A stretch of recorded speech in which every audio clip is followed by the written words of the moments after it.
हमारी क्लास है geography of Pakistan. एक CSS के पाकिस्तान अफेयर्स के सारी की सारी हिस्ट्री एनालिसिस सब के बाद एक चैप्टर आता है जो कि जियोग्राफी ऑफ पाकिस्तान है। जियोग्राफी ऑफ पाकिस्तान बेसिकली बताता है कि पाकिस्तान में किस तरह से रिसोर्सेज हैं। देखिए हमारे मुल्क के अंदर, हमारे मुल्क में माउंटेन्स हैं, प्लेन्स हैं, डेजर्ट्स हैं, प्लेटूज़ हैं, नेचुरल रिसोर्सेज हैं, इतनी सारी इंडस्ट्रीज़ हैं।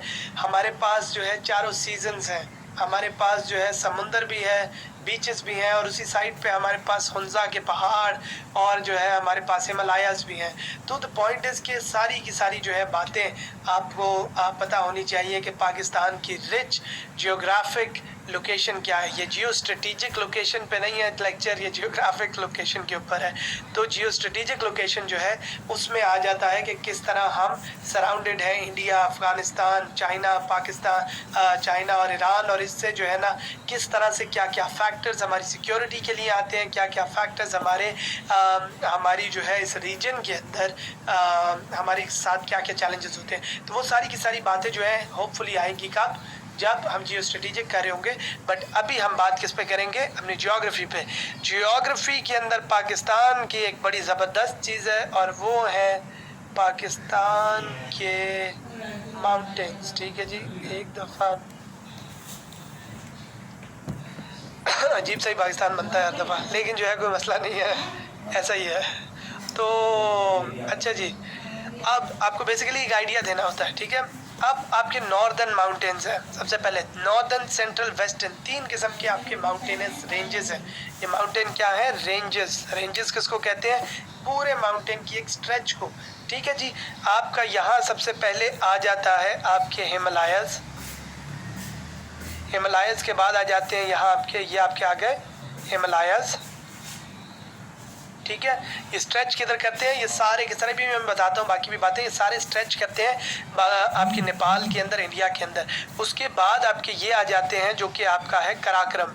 कराक्रम आपको पता है, जिसके अंदर K2 है, जिसके अंदर बड़े बड़े माउंटेन्स हैं। तो ये आहिस्ता आहिस्ता हिमालयाज़ भी, लोअर हिमालयाज़, सेंट्रल हिमालयाज़, इसमें डिवाइडेड है, और फिर ऊपर जो है कराक्रम आ जाता है। उसके बाद इस एरिया के अंदर आपके पास क्या है, हिंदू कुश के माउंटेन्स है, जो आपके चित्राल वाले एरिया के अंदर जो माउंटेन्स आते हैं वो ज़्यादातर हिंदू कुश वाली साइड के ऊपर आते हैं। आपके गिलगित वगैरह के साइड पे आप लोग गए होंगे, स्कर्दू गए होंगे, वो कराक्रम और हिमालयाज़ जो है वो दोनों उस सारे एरिया के अंदर आते हैं। कराक्रम में K2 है, आपको पता है। इस सारे एरिया के अंदर नांगा पर्वत है, राकापोशी है, बहुत बड़े बड़े पहाड़ हैं आपके जो है ना। ये भी मैं बताता हूँ कि पहाड़ इतने बड़े दुनिया के अंदर, कभी सोचा है आपने कि जो है ना, तेज़ी से आप बता ही देता हूँ बल्कि, कि दुनिया में कभी सोचा है कि सारे के सारे दुनिया के सबसे बड़े पहाड़ जो हैं वो इस रीजन में ही क्यों हैं। वो जो है सारे पाकिस्तान, इंडिया, जो है नेपाल, वो एरिया में K2, माउंट एवरेस्ट, नांगा पर्वत, आपका राकापोशी और बहुत सारी रेंजेस, ये तिरुचमीर वगैरह तो थोड़ा डिफरेंट है, बट ये भी सारे के सारे एक लाइन में क्यों है। द रीज़न इज़ कि ये जो पाकिस्तान का ये जो यहाँ एरिया है ना, ये सारा, ये बेसिकली ये एरिया, और सिमिलरली ये जो आपका सारा का सारा एरिया, अभी मैं ये सारा रिमूव कर दूंगा, बट ये जो एरिया है और ये एरिया है इस तरह, और पूरा इंडिया वाली साइड है जो आपकी, ठीक है ना, वो सारा का सारा, ठीक है, मैं रिमूव कर देता हूँ, आपको समझ तो आ गया हो, पूरा पाकिस्तान ही रिमूव हो गया। अच्छा, तो द पॉइंट इज़ कि कोई मसला नहीं, दोबारा बन जाएगा यार, ऐसा कोई मसला।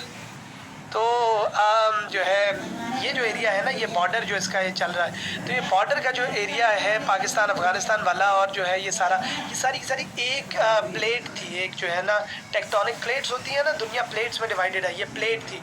ये प्लेट जो है ना, पाकिस्तान की जो प्लेट थी, पाकिस्तान, इंडिया वगैरह वाली दुनिया में सारी एक प्लेट होती थी, पैंजिया नाम था।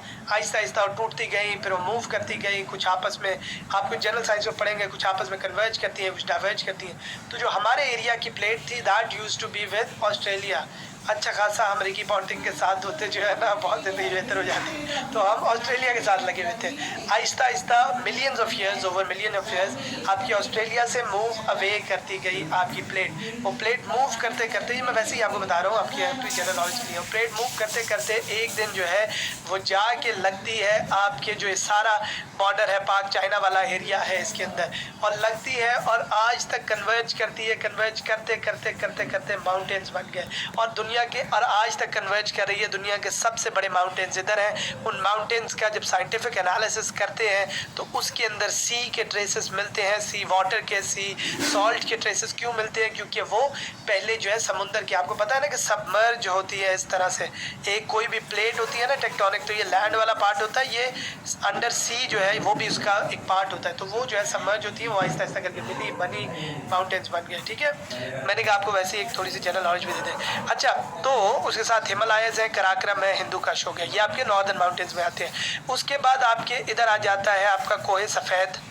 फिर आपके वजीरिस्तान, वजीरिस्तान में भी आपको पता है नॉर्थ वजीरिस्तान, साउथ वजीरिस्तान, वो इस एरिया के अंदर है। वजीरिस्तान आ गया, ये आपका कोहे सफ़ेद आ गया, फिर आपका टोबा काकर आ गया। ठीक है, मकरान रेंज आपकी यहाँ आ गई। ठीक है, सेहान रेंज आपकी आ गई, चागी यहाँ है आपकी। ठीक है, तो ये आपके कौन से हो गए? ये आपके वेस्टर्न हो गए, समझ रहे हो। उसके बाद सेंट्रल आपके इस तरह के आपके रिवर्स जा रहे हैं ना, तो उसके साथ आपके ये रिवर्स हैं, रिवर्स थोड़े से अजीब बन गए, बट कहने का जो मकसद है थोड़ा आगे पीछे हो गया है इस तरह।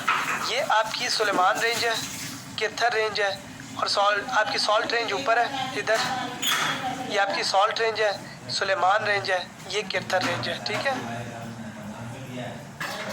सारा काफ़ी अजीब सा कचमच टाइप का बन गया, बट जो आप समझ लो कि ये जो है आपकी सेंट्रल है, ये आपकी वेस्टर्न है, और ये यहाँ है। ठीक है, तो होपफुली इसको हम नीट कर लेंगे।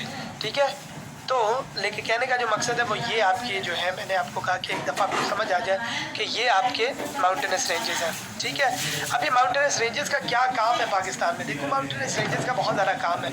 ये जो माउंटेन्स होते हैं ना आपके, ये जब विंड्स आ रही होती है ना, तो ये winds from Siberia, winds from bay of Bengal, Siberia की तरह आपका जो ऊपर का एरिया है, मंगोलिया, साइबेरिया जो है ना आपका, रशिया का जो ईस्टर्न पार्ट है जो डेवलप नहीं है, ठंडी आपकी वेव्स आती हैं उधर, वो इन पहाड़ों को लगती हैं। ठीक है, तो ये पहाड़ ब्लॉक करते हैं उन ठंडी वेव्स को, शायद पाकिस्तान में मौसम को बहुत ज़्यादा अनबेरेबल कर सकते थे।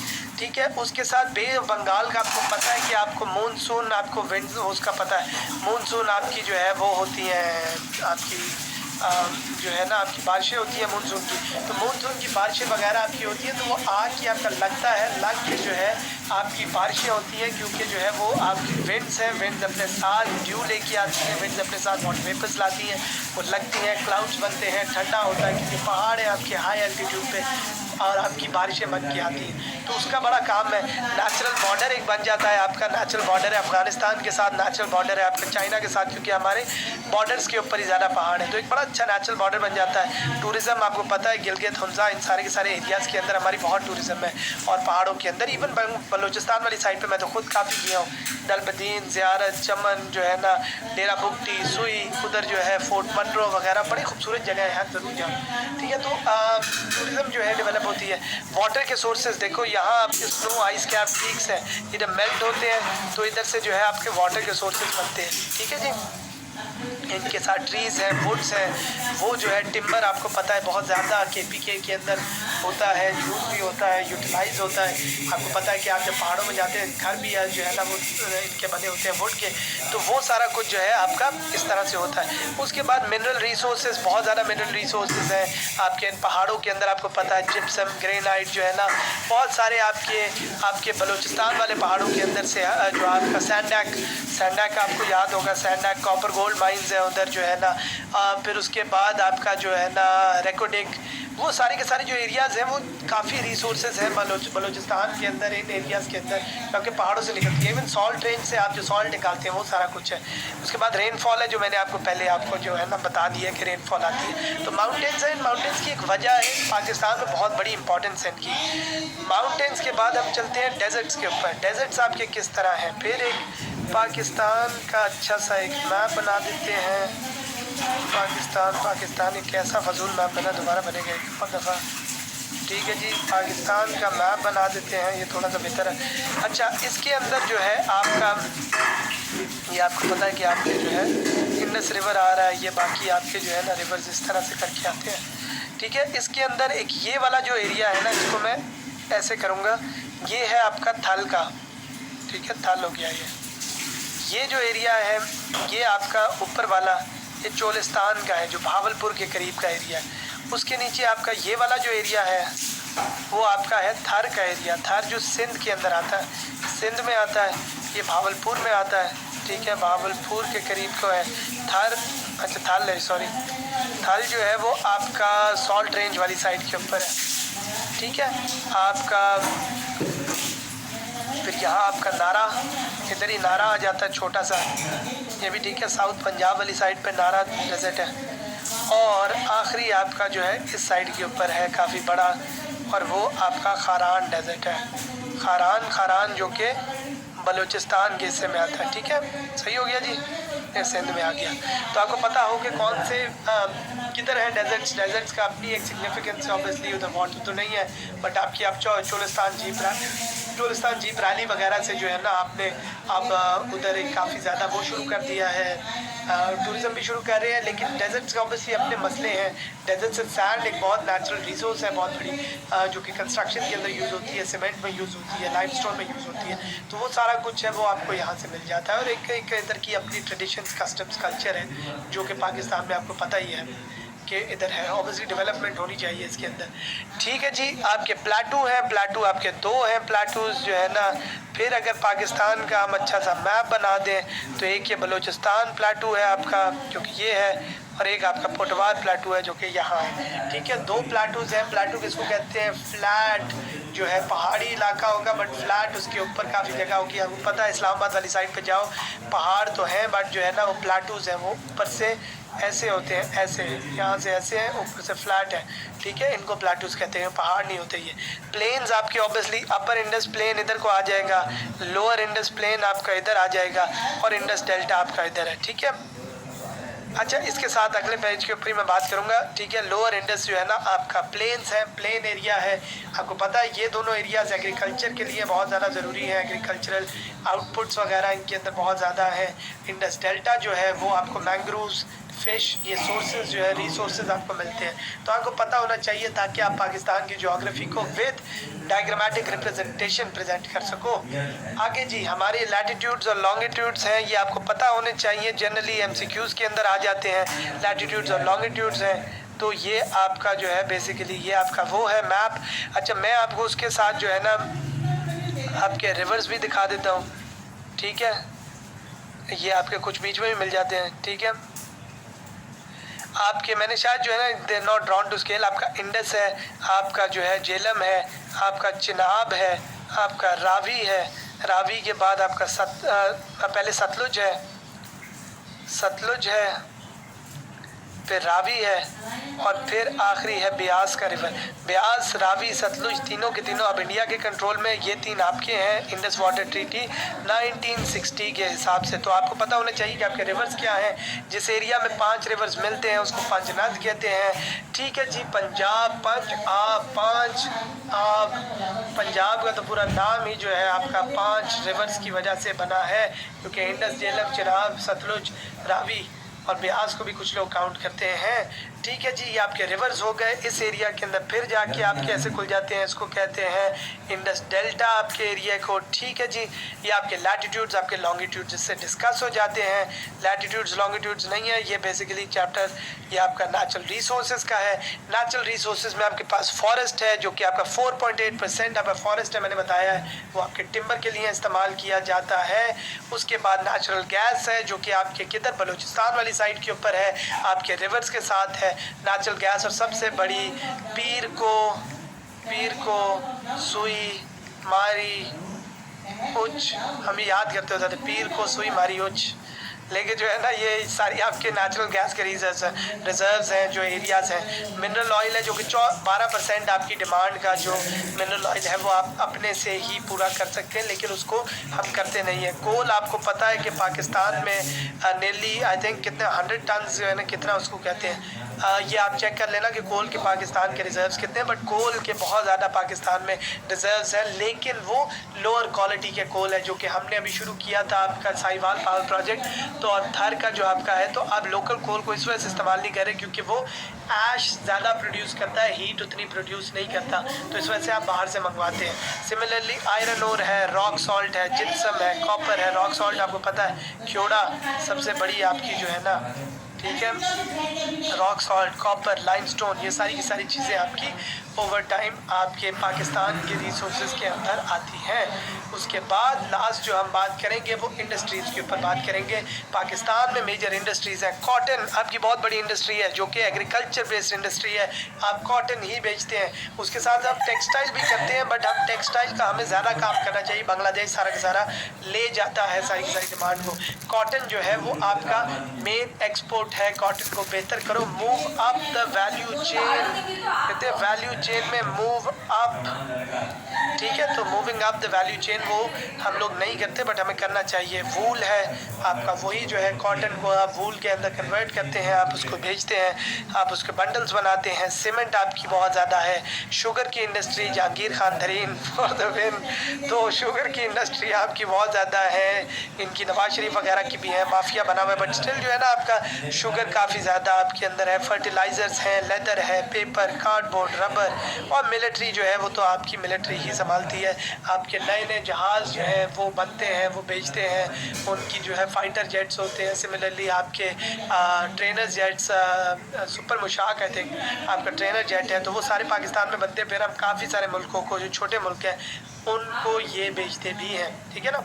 तो इस वजह से ये सारी की सारी आपकी गेम है। मिलिट्री वगैरह इस तरह से आपकी आ जाती है। ये आपकी इंडस्ट्रीज़ है। आपको हमने आज अभी जो है इस लेक्चर के अंदर आपको ज्योग्राफी का एक ओवरऑल लुक मिला, माउंटेन्स पता लगे, डेजर्ट्स पता लगे, प्लेन्स, प्लेटूज़ क्या है पाकिस्तान के, मेन इंडस्ट्रीज़ क्या है पाकिस्तान की, उसकी जो है मेन जो आपकी क्या उसको कह सकते हैं नेचुरल रिसोर्सेज है वो कौन कौन सी है पाकिस्तान में, ये चीज़ें हैं। एक सवाल हार्डली इसके ऊपर आता होता है, अगर आ जाए उस पर सवाल तो आप इसको केटर कर सकते हैं। इन चीज़ों को डायग्रामेटिकली रिप्रेजेंट करके बताओ कि पाकिस्तान में कितने रिसोर्सेज हैं और उसको किस तरह बेहतर से बेहतर यूज़ किया जा सकता है।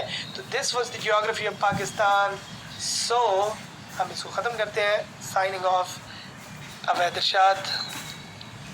एंजॉय करें जी आप।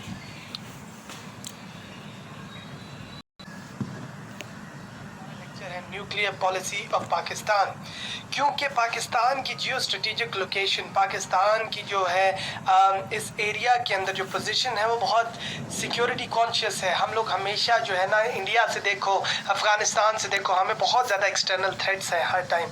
तो हमारे लिए बहुत ज़्यादा ज़रूरी है कि हमारी जो न्यूक्लियर पॉलिसी हो वो इस तरह की हो कि जो है हम अपने आप का दिफा कर सकें। डेटरेंस, दुनिया में इंटरनेशनल पॉलिटिक्स में डेटरेंस होती है कि आप इतना उनको खौफ दिला दें कि वो अगर अटैक करेंगे तो हमारे पास डिटर करना, रोकने की कैपेबिलिटी है। तो ये पाकिस्तान की सेल्फ डिफेंस के लिए बहुत ज़्यादा ज़रूरी है कि हमारी न्यूक्लियर पॉलिसी स्ट्रॉन्ग हो, ठीक है। तो क्या न्यूक्लियर पॉलिसी है, आज हम ये बात करेंगे पाकिस्तान के, क्यों दुनिया उसको क्रिटिसाइज़ करती है, इंडिया की क्या पॉलिसी है क्योंकि वो हमारा कॉम्पिटिशन है, और क्या जो है इंटरनेशनल न्यूक्लियर पॉलिटिक्स किस तरह है, इस पर हम बात करेंगे। So let's move on. पहला पॉइंट हमारा वो है कि पाकिस्तान की न्यूक्लियर डॉक्ट्राइन क्या है। पाकिस्तान की न्यूक्लियर डॉक्ट्राइन है मिनिमम क्रेडिबल डेटरेंस थी पाकिस्तान की, मिनिमम, कम से कम क्रेडिबल इतना ज़्यादा जो है हो कि साथ वाले अवाम को, साथ वाले मुल्क को लगे कि क्रेडिबल है, कि ये जो है थ्रेट है, ये बाकी कर सकते हैं। मिनिमम रखो क्योंकि हम डिफेंसिव है। मैंने आपको ये बात बाद में भी बताऊंगा अभी भी कि हम डिफेंसिव आउटलुक है हमारा, हम डिफेंसिव तरीके से लेके चलते हैं। और डेटरेंस, किसी को रोकना, किसी को जो है डिटर करना, उसकी जो है ना उसकी अटैक को। तो पहले तो हमारा मिनिमम क्रेडिबल डेटरेंस था, ठीक है, हम लोग हमेशा से उस पर चलते थे, हमारा डिफेंसिव आउटलुक था। लेकिन in response to Cold Start doctrine, Cold Start doctrine क्या है, ये पाकिस्तान है आपका, ये आपका उसके साथ इंडिया है।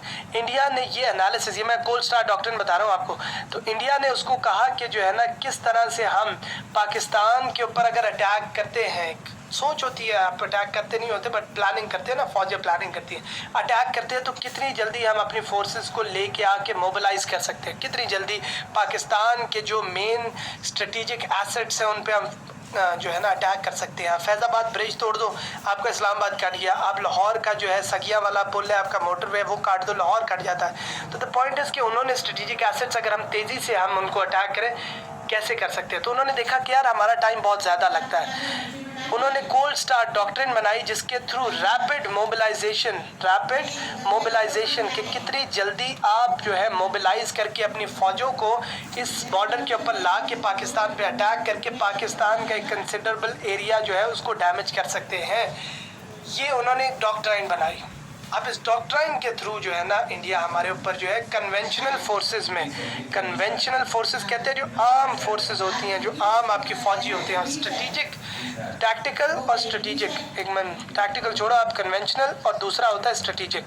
स्ट्रेटेजिक कहते हैं, स्ट्रेटेजिक वॉरफेयर आपको कहते हैं जो आपकी न्यूक्लियर होती है, न्यूक्लियर को स्ट्रेटेजिक कहते हैं और कन्वेंशनल कहते हैं जो आपकी आर्म फोर्सेस होती हैं। तो उन्होंने कन्वेंशनल वॉरफेयर के लिए बनाया, लेकिन हम कन्वेंशनल वॉरफेयर के अंदर उनसे कम्पीट नहीं कर सकते। उनके पास बहुत ज़्यादा लोग हैं, बहुत ज़्यादा फौज है, बहुत ज़्यादा फैसिलिटीज़ है। तो हमारे पास था कि हम स्ट्रेटेजिक वॉरफेयर से कॉम्बैट करें। तो हमने कहा इसके रिस्पॉन्स में जनरल कियानी ने एक फैसला किया कि टैक्टिकल वेपन्स बनाते हैं जो कि क्या होते हैं, जो कि होते हैं स्मॉल स्केल न्यूक्लियर वेपन्स। होते वो न्यूक्लियर वेपन्स ही है, लेकिन वो शॉर्ट रेंज न्यूक्लियर वेपन्स होते हैं, छोटे न्यूक्लियर वेपन्स होते हैं जो हमने कहा डिप्लॉय किए हैं हमने बॉर्डर के साथ। किसी भी टाइम इंडिया हमारे पे इस तरह से अटैक करता है तो हम उनको कर देंगे, जिसकी वजह से हमें कहते हैं फर्स्ट यूज़ पॉलिसी, कि हम कहते हैं कि इंडिया ने ना भी यूज़ किया, अगर इंडिया हमारे यहाँ इस तरह से कोल्ड स्टार्ट के थ्रू करता है या इंडिया इवन हमारे पास कोई हमारा पानी रोक देता है, ऐसी कोई चीज़ कर देता है जिससे हमारे मुल्क की सॉवरेनिटी बहुत ज़्यादा हद तक जो है कॉम्प्रोमाइज़ हो जाती है, तो हम जो है टैक्टिकल वेपन्स यूज़ कर देंगे। तो ये पाकिस्तान ने कहा। तो जब पाकिस्तान ने, तो इंडिया की एग्रेसिव स्ट्रैटेजी थी, तो हमने मिनिमम क्रेडिबल डेटरेंस से मूव कर दिया है full spectrum deterrence. Full spectrum deterrence का क्या मतलब है कि आपका लैंड, एयर और सी तीनों साइडों से हम कोशिश कर सकते हैं कि हम इंडिया को कम्पीट करें न्यूक्लियर पॉलिसी के अंदर। इंडिया की एक ट्रायड पॉलिसी है जो मैं भी आपके इसके बाद बताऊंगा, तो हम ताकि उनको कम्पीट कर सके, तो इस वजह से हमने एक फुल स्पेक्ट्रम डेटरेंस शुरू कर दी। ठीक है, हमारी जो है ना हमने न्यूक्लियर सेफ गार्ड्स बहुत ज़्यादा बनाए। आपको पता ही है कि हमारी आर्मी और जिस तरह से हमारा जो है strategic plans division, strategic planning division SPD उसको कहते हैं, वो जो है ना आर्मी के अंडर है, जो कि बहुत ज़्यादा न्यूक्लियर सेफ गार्ड्स के ऊपर काम करता है। क्या आर्मी दुनिया को थ्रेट है, दुनिया को डर है कि आपकी आर्मी का ये जो आपका न्यूक्लियर है पॉलिसी, ये किसी दहशतगर्द के हाथ में ना लग जाए, तब वो बहुत बड़ा एक इशू क्रिएट हो जाएगा दुनिया में। तो हमने न्यूक्लियर सेफ गार्ड्स, बहुत हाई टेक सेफ गार्ड्स रखे, और हमारे न्यूक्लियर जो प्लांट्स हैं उनको IAEA है, international agency for international atomic energy association की एजेंसी है। तो उसको जो है उसकी एक्सेलेंस सेंटर्स हैं, वहाँ से लोग सीखने आते हैं कि किस तरह न्यूक्लियर सेफ गार्ड्स बनाने, किस तरह न्यूक्लियर कैपेबिलिटी को प्रोटेक्ट करना। ये IAEA के हमारे ऑथराइज लोग हैं। तो द पॉइंट इज़ कि हमने बहुत अच्छा उसको किया, लेकिन हमारा डिफेंसिव आउटलुक है और हमारी फर्स्ट यूज़ पॉलिसी है, टैक्टिकल वेपन्स है, फुल स्पेक्ट्रम डेटरेंस हो गई। पहले क्या होता था, मिनिमम क्रेडिबल डेटरेंस होती थी। ठीक है, आगे चलते हैं। तो आगे बात यह है कि यार पाकिस्तान की न्यूक्लियर रजीम है, उसको इतना क्रिटिसाइज़ क्यों करती है दुनिया, ये भी सवाल है। पाकिस्तान की न्यूक्लियर रजीम को इस वजह से क्रिटिसाइज़ करती है, सबसे पहले तो मैंने आपको न्यूक्लियर टेररिज्म का बताया कि ओनली न्यूक्लियर कंट्री है जिसके अंदर टेररिज्म है। ठीक है, न्यूक्लियर कंट्री जिस पर टेररिज्म इतनी ज़्यादा है पाकिस्तान में, आपको पता ही है। तो वो जो है उसकी वजह से उनको डर लगता है कि अगर किसी मुल्क में न्यूक्लियर आर्सेनल किसी टेररिस्ट के हाथ में लग सकता है तो पाकिस्तान है। तो इनका थ्रेट है, ये उनका ये जो है एक डर है। उसी के साथ टैक्टिकल वेपन्स, हमने जो small scale short range nuclear weapons है, दुनिया कहती है शॉर्ट रेंज स्मॉल स्केल कुछ नहीं होता, न्यूक्लियर ही होता है। तो अगर आपने करना है, अगर आपने छोटा भी यूज़ किया, तो उनके पास एक रीजनल प्रेसिडेंट आ जाएगा, रीजनल प्रेसिडेंट कि अब इस रीजन में तो भाई ऐसे ही होता है, रीजनल प्रेसिडेंट आ जाएगा। और वो रीजनल प्रेसिडेंट के थ्रू जो है ना आपका ये होगा कि रीजनल प्रेसिडेंट आ जाएगा जिसके थ्रू वो आपके ऊपर अटैक कर सकते हैं। ठीक है, न्यूक्लियर प्रोलिफरेशन। फिर उसके बाद पॉइंट है न्यूक्लियर प्रोलिफरेशन, कि हम अपनी न्यूक्लियर जो है वो हम अकेला मुल्क है, ओनली कंट्री जिसने जो है एक्सेप्ट किया आपके अब्दुल कदीर खान ने कि आपने ईरान को, नॉर्थ कोरिया को और जो है लिबिया को न्यूक्लियर आर्सेनल्स दिए हैं। 3 मुल्क जो कि आज तक जो है मुल्क के दुनिया के अंदर मसला बना हुआ है, तो उनको न्यूक्लियर आर्सेनल आप लोगों ने प्रोवाइड किए हैं। तो इस वजह से दुनिया आपको ट्रस्ट नहीं कर सकती, आपकी न्यूक्लियर पॉलिसी को ट्रस्ट नहीं कर सकती। उसके बाद जो है आपकी एक्सटर्नल प्रोलिफरेशन, वही मैंने आपको बताया कि जो है ना, हमने दुनिया के अंदर प्रोलिफरेशन कहते हैं बढ़ाने को, तो आपने दुनिया में दिया तो एक्सटर्नल है। हमारी कंसिडर फर्स्ट यूज़ पॉलिसी है, आपको बताई है क्यों, क्योंकि हमेशा यार छोटा गरीब आदमी जो है और एक तगड़ा आदमी है, गरीब को ही पहला वार करना पड़ेगा, क्योंकि अगर वो वेट करेगा कि बड़े ने अटैक किया तो जब बड़ा अटैक करेगा तो शायद आपके पास सेकंड स्ट्राइक कैपेबिलिटी ना हो। अब पाकिस्तान ने सेकंड स्ट्राइक कैपेबिलिटी ले ली है। सेकंड स्ट्राइक कैपेबिलिटी किसको कहते हैं कि अगर मेरे ऊपर पहली दफ़ा एक अटैक हो गया तो क्या मैं दोबारा कर सकता हूँ कि नहीं, और वो बेस होती है न्यूक्लियर सबमरीन से, या फिर आपके कोई आइलैंड के ऊपर आपके न्यूक्लियर्स हैं, या आपके कोई जहाज़ से आप कर सकते हो, तो उसको सेकंड स्ट्राइक कैपेबिलिटी कहते हैं। तो एग्रेसिव पॉलिसी पाकिस्तान की कंसिडर की जाती है दुनिया की नज़र में, ठीक है। पाकिस्तान न्यूक्लियर आर्मामेंट, पाकिस्तान बहुत तेज़ी से अपना न्यूक्लियर जो अपना प्रोग्राम है उसको बढ़ा रहा है, बहुत तेज़ी से जो है अपने आर्सेनल उसको डेवलप कर रहा है, ठीक है। पॉलिटिकल इंस्टेबिलिटी पाकिस्तान के अंदर है कि कभी भी कोई सियासी जमात आ जाती है, कभी कोई चला जाता है, वज़ीर आज़म हमारा जेल चला गया, हमारे उससे पिछले वज़ीर आज़म चले गए, हमारी कोई पॉलिटिकल स्टेबिलिटी नहीं है। इसकी वजह से उनको खौफ होता है कि शायद पॉलिटिकल इंस्टेबिलिटी के टाइम में ऐसा कोई वारदात ना हो जाए जिससे न्यूक्लियर जो है वेपन आपका उसका कोई मसला हो जाए, कहीं कोई जो है डिक्टेटर आ जाए, कोई ऐसा बंदा आ जाए जो कि शायद जो है अटैक करवा दे। बट आपकी आर्मी काफ़ी ज़्यादा स्ट्रॉन्ग है, जो कि जो है ना काफ़ी ज़्यादा इसको कैटेगोरिकली लेके चलती है, इतना बड़ा मसला नहीं होना चाहिए। डिएंटोलॉजी और यूटिलिटेरियनिज्म, ये क्या है, ये हमारा डायलेमा है। डिएंटोलॉजी क्या कहते हैं, यूटिलिटेरियनिज्म कहते हैं एंड्स मैटर करते हैं, फाइनल रिजल्ट मैटर करता है, आप ऐसे में भी लिख सकते हो। और डिएंटोलॉजी क्या कहता है कि means to achieve that end, achieve end, वो मैटर करते हैं, समझ रहे हो। एंड मैटर करते हैं का मतलब है यूटिलिटेरियनिज्म है, एंड मैटर करते हैं कि फाइनल क्या रिजल्ट होगा। पाकिस्तान और इंडिया की जंग होती है, एंड जो है ये होना चाहिए कि एक डेटरेंस हो, दोनों जो है बच जाए, न्यूक्लियर वेपन ना यूज़ हो, इसलिए पाकिस्तान इसको फॉलो करता है, पाकिस्तान फॉलो करता है, ठीक है। डिओन्टोलॉजी जो है वो दुनिया की क्रिटिसिज्म है कि हमें, दुनिया की क्रिटिसिज्म है कि आप जो है वो मीन्स क्या है, कि आप इग्नाइट बढ़ा रहे हैं अपने आप जो है ना, आप open yourself to nuclear terrorism, और आप जो है ना दुनिया में भेज रहे हैं, तो मीन्स शायद हमारे गलत होंगे, बट हमारा एंड जो है तो हम उस पर फोकस कर रहे हैं। तो डिओन्टोलॉजी और यूटिलिटेरियनिज्म का एक कॉन्सेप्ट बड़ा अच्छा डिफाइन करता है हमारी न्यूक्लियर रजीम को। इंडिया की न्यूक्लियर रजीम क्या है, इस पर बात करते हैं। इंडिया की न्यूक्लियर रजीम ये है कि इंडिया जो है उसका, मैंने कोल्ड स्टार्ट डॉक्ट्रिन आपको बता दिया, कन्वेंशनल वॉरफेयर, तेज़ी से रैपिड मोबिलाइजेशन, ये भी मैंने आपको बता दिया, ठीक है, रैपिड मोबिलाइजेशन ऑफ फोर्सेस, उसके बारे में बात कर दी। फिर इंडिया ने एक पैक्ट साइन, इंडिया की ट्राइड पॉलिसी, ट्राइड पॉलिसी क्या है, सी, लैंड और एयर, जैसे न्यूक्लियर सबमरीन्स आ गई, सी, लैंड और एयर, तीनों साइडों से हम जो है आप पे अटैक कर सकते हैं, तीनों साइडों से हम आपको न्यूक्लियर कैपेबिलिटी के अंदर चैलेंज कर सकते हैं। लेमोआ क्या है, logistics exchange memorandum of association, मैं दोबारा बताता हूँ, यह है logistics exchange memorandum of association के जहाँ भी यूनाइटेड स्टेट्स की बेसिस है इस रीजन में वो इंडिया यूज़ कर सकता है, और जहाँ पे इंडिया की बेसिस है वो अमेरिका यूज़ कर सकता है। अब मसला सबसे बड़ा क्या है यार, अमेरिका की बेसिस तो हर जगह है, और अमेरिका की बेसिस स्ट्रेटेजिकली इंपॉर्टेंट जगहों के अंदर है, अमेरिका को कौन रोक सकता है। अगर इंडिया को उसका एक्सेस मिल जाता है तो इंडिया उसको यूज़ कर सकता है anti Pakistan point of views के लिए, ठीक है, तो उसको यूज़ किया जा सकता है। अब उसके बाद इंडिया ने जो है MTCR, जो कि आपका मिसाइल ट्रीटी कंट्रोल रजीम है, कि मिसाइल्स जो है आपके, और FMCT जो कि फिजल मिसाइल के जो है ना आपकी है, इंडिया ने उसकी मेंबरशिप ले ली, इंडिया ने उसकी मेंबरशिप ले ली। इसका मतलब है कि इंडिया जो है उसको एक्सेस मिल जाता है मिसाइल टेक्नोलॉजी का, क्योंकि इंडिया को बैक कौन करता है, US से, और US से क्या कहता है इंडिया को, बुलाक एक वर्ड होता है टू चाइनीज़ एग्रेशन, कि चाइना इस रीजन के अंदर बढ़ रहा है, तो इंडिया और चाइना का बैलेंस ऑफ पावर है, पाकिस्तान और इंडिया का बैलेंस ऑफ पावर नहीं है। इस वजह से जो है ना आपकी MTCR और FMCT की मेंबरशिप वो उनकी हो गई।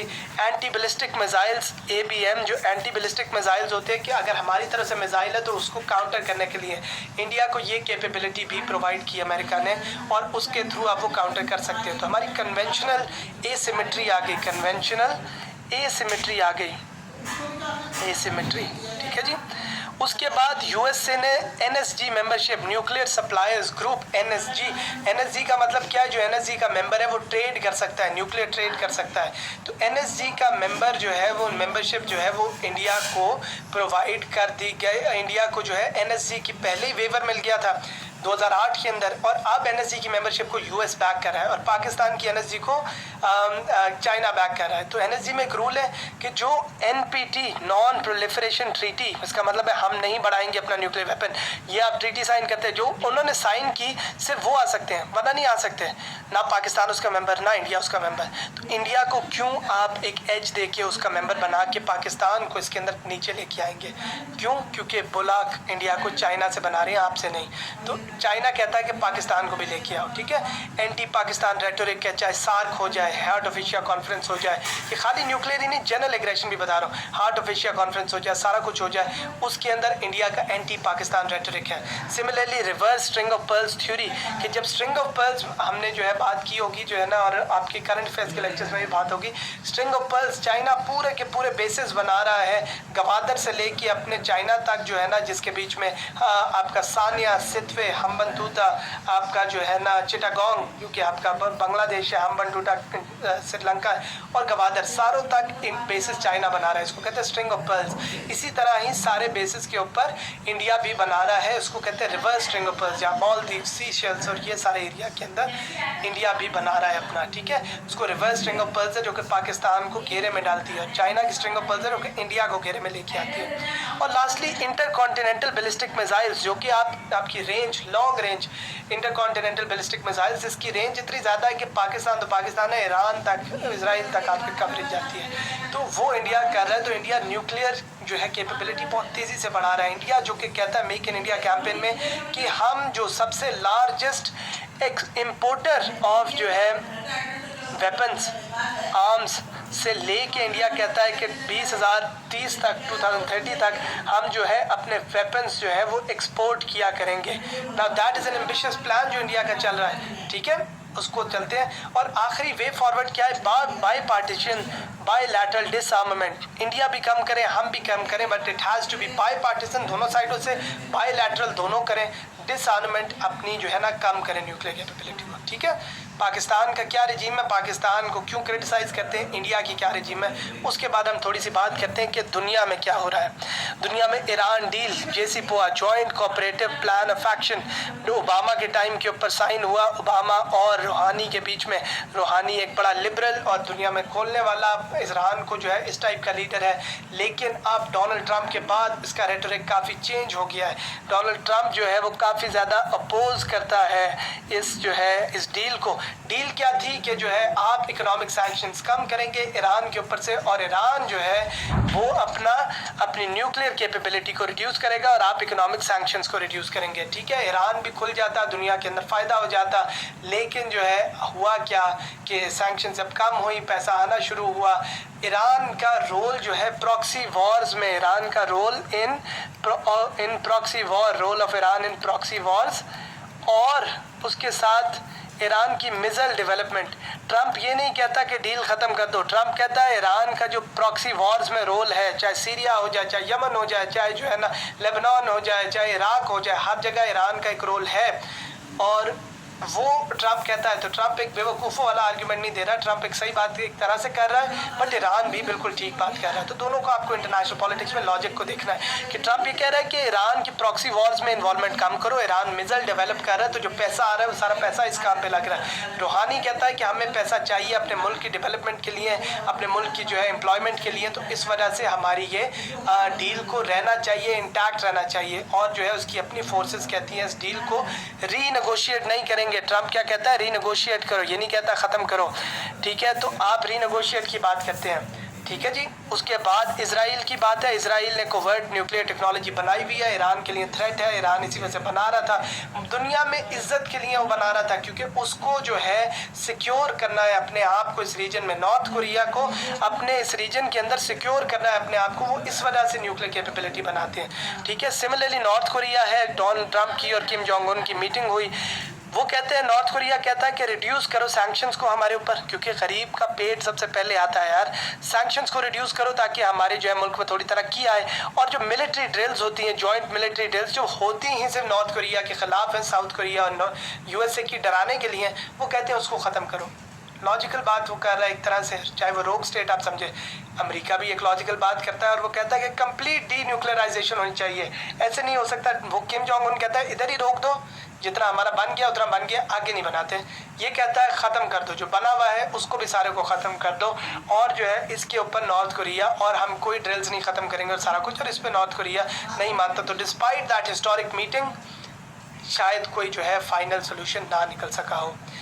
लास्टली हम बात करते हैं कि यार फ्यूचर क्या है, क्या वे फॉरवर्ड होना चाहिए पाकिस्तान की न्यूक्लियर पॉलिटिक्स के लिए। तो फ्यूचर ये होना चाहिए कि तो एनएसजी बिड है, अगर इंडिया आता है तो पाकिस्तान को भी आना चाहिए, और हमारी फॉरेन पॉलिसी इसके ऊपर केटर होनी चाहिए। हमारी फॉरेन पॉलिसी स्ट्रॉन्ग होनी चाहिए कि दुनिया के अंदर अगर इंडिया को न्यूक्लियर कोई आप बेनिफिट दे रहे हैं तो आपको पाकिस्तान को भी वो बेनिफिट देना है, ठीक है।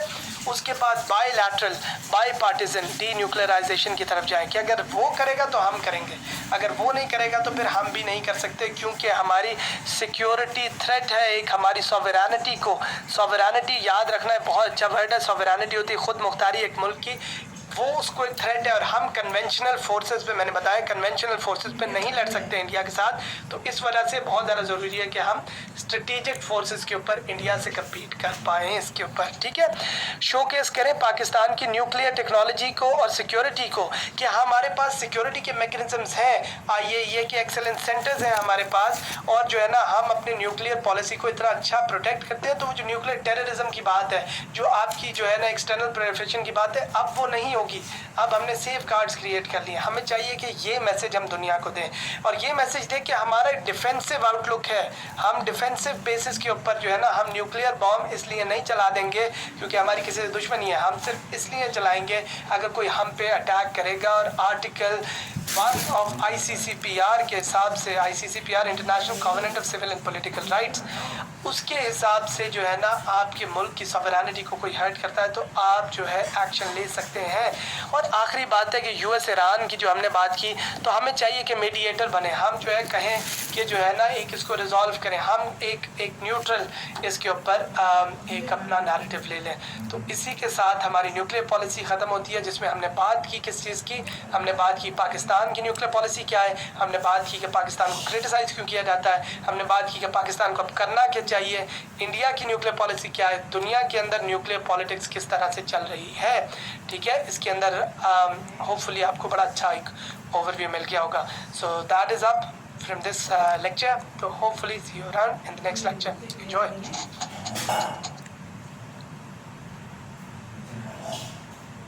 Everybody, आज का हमारा लेक्चर एक बड़ा इंटरेस्टिंग लेक्चर है, क्योंकि मेरा खुद इकोनॉमिक्स का बैकग्राउंड है। I was a masters MPhil in developmental economics, और हमारा लेक्चर है इकोनॉमी ऑफ पाकिस्तान पे। क्या इकोनॉमी के मसले हैं, इससे क्या इफ़ेक्ट होते हैं, इससे क्या सोल्यूशन होते हैं। देखिए, ये बात मैं आपको बताना चाहूँगा कि इन लेक्चर्स का पर्पज़ है आपको एक गाइडेंस देना और आपको एक डायरेक्शन देना कि आपने क्या पढ़ना है, किस तरह पढ़ना है। इनका ये मकसद नहीं है कि आप किताब ना पढ़ना है छोड़ दें, ये तो आपके किसी क्लास का भी ये मकसद नहीं होता ट्यूशन के अंदर। तो आपका मकसद है कि इंपॉर्टेंट चीज़ें, और मैं कोशिश करता हूँ उतना ही बताऊँ जितना आपके लिए CSS में रेलिवेंट है। वरना इकोनॉमी के ऊपर मास्टर्स PhD भी है, और इकोनॉमी के ऊपर जो है ना आपका 20 नंबर का क्वेश्चन भी है। तो मैंने उतना ही तैयार करना है जितनी आपको ज़रूरत है। That is something that you need, कि आपको कोई गाइड कर दे कि कहाँ रुकना है, ठीक है। So make use of it, ठीक है। आगे चलते हैं। इकोनॉमी पाकिस्तान की, देखो पाकिस्तान एक ऐसा मुल्क है जो एग्रीकल्चर पे बेस्ड था शुरू से ही। हमारा जो है ना इकोनॉमी का एक इशू क्रिएट हुआ था, क्योंकि आपको मैंने बताया था एक लेक्चर के अंदर पहले कि जो है ना कायद आज़म जब आए, स्टेट बैंक था, पाकिस्तान फंड था, हमारे पास पैसे नहीं थे, इंडस्ट्री स्टार्ट करनी थी। और अयूब खान का जब टाइम आया तो हमने कैपिटलिज्म और हमने जो है ना इंडस्ट्रियलाइजेशन और इन चीज़ों के ऊपर बहुत ज़्यादा फोकस किया, और हमारा काफ़ी हद तक जो है ना उसके ऊपर काम भी हो गया। अब जो है ना उधर से, लेकिन उधर कंसोलिडेट हो गया, इनइक्वालिटी क्रिएट हो गई और आहिस्ता आहिस्ता हम लोगों ने इकोनॉमी के अंदर इतना फोकस नहीं किया। हमने इकोनॉमिक अपनी डेवलपमेंट के अंदर हम इंफ्रास्ट्रक्चर प्रोजेक्ट्स बड़ी बड़ी चीज़ों के ऊपर लगे रहे, लेकिन हमने इकोनॉमी को शायद उस तरह से वैल्यू नहीं किया जैसे एक इकोनॉमिस्ट को करना चाहिए। और अब हम जो है ना सोच रहे हैं पाकिस्तान कोऑर्डिनेशन कमेटी वगैरह में कि यार किस तरह से क्या स्टांसेस हमें लेने चाहिए इसके ऊपर। तो सबसे पहले तो मैं आपको समझाना चाहूँगा एक बड़े लेमैन टर्म्स में, क्योंकि मैं तो इकोनॉमिस्ट हूँ, तो मैं आपको इस तरह से बताऊँगा जैसे एक बंदा जिसने बिल्कुल इकोनॉमिक्स नहीं पढ़ा हुआ उसको भी समझ आ जाए। सबसे पहले जो एक लफ्ज़ है वो होता है ट्रेड अकाउंट डेफिसिट, वो हमारा बहुत बड़ा है। मैंने जान के स्टैट्स इसमें नहीं डाले क्योंकि देखो स्टैट्स चेंज होते रहते हैं। आप जब भी ऑनलाइन लेक्चर जिस भी टाइम पे लोगे आप अपने स्टैट्स खुद देखो from economic survey of Pakistan, economic survey of Pakistan, ठीक है, ये एक सोर्स है। एक आपकी वर्ल्ड बैंक जो है उसका डेटाबेस एक सोर्स है। एक आपकी जो है ना वर्ल्ड इकोनॉमिक फोरम है, कई दफ़ा उसके ऊपर जो है ना बात कोई स्टैट्स वो भी लगाते हैं। सिमिलरली आपकी स्टेट बैंक की रिपोर्ट है, ठीक है, वो आपकी ये सारे के सारे सोर्सेज हैं, खुद स्टैट्स निकाल लेना, ठीक है, ताकि जो है फ्रेश आपका नए स्टार्ट्स आपके पास हो, ठीक है। लेकिन मैं आपको मेन मसले समझाता हूँ।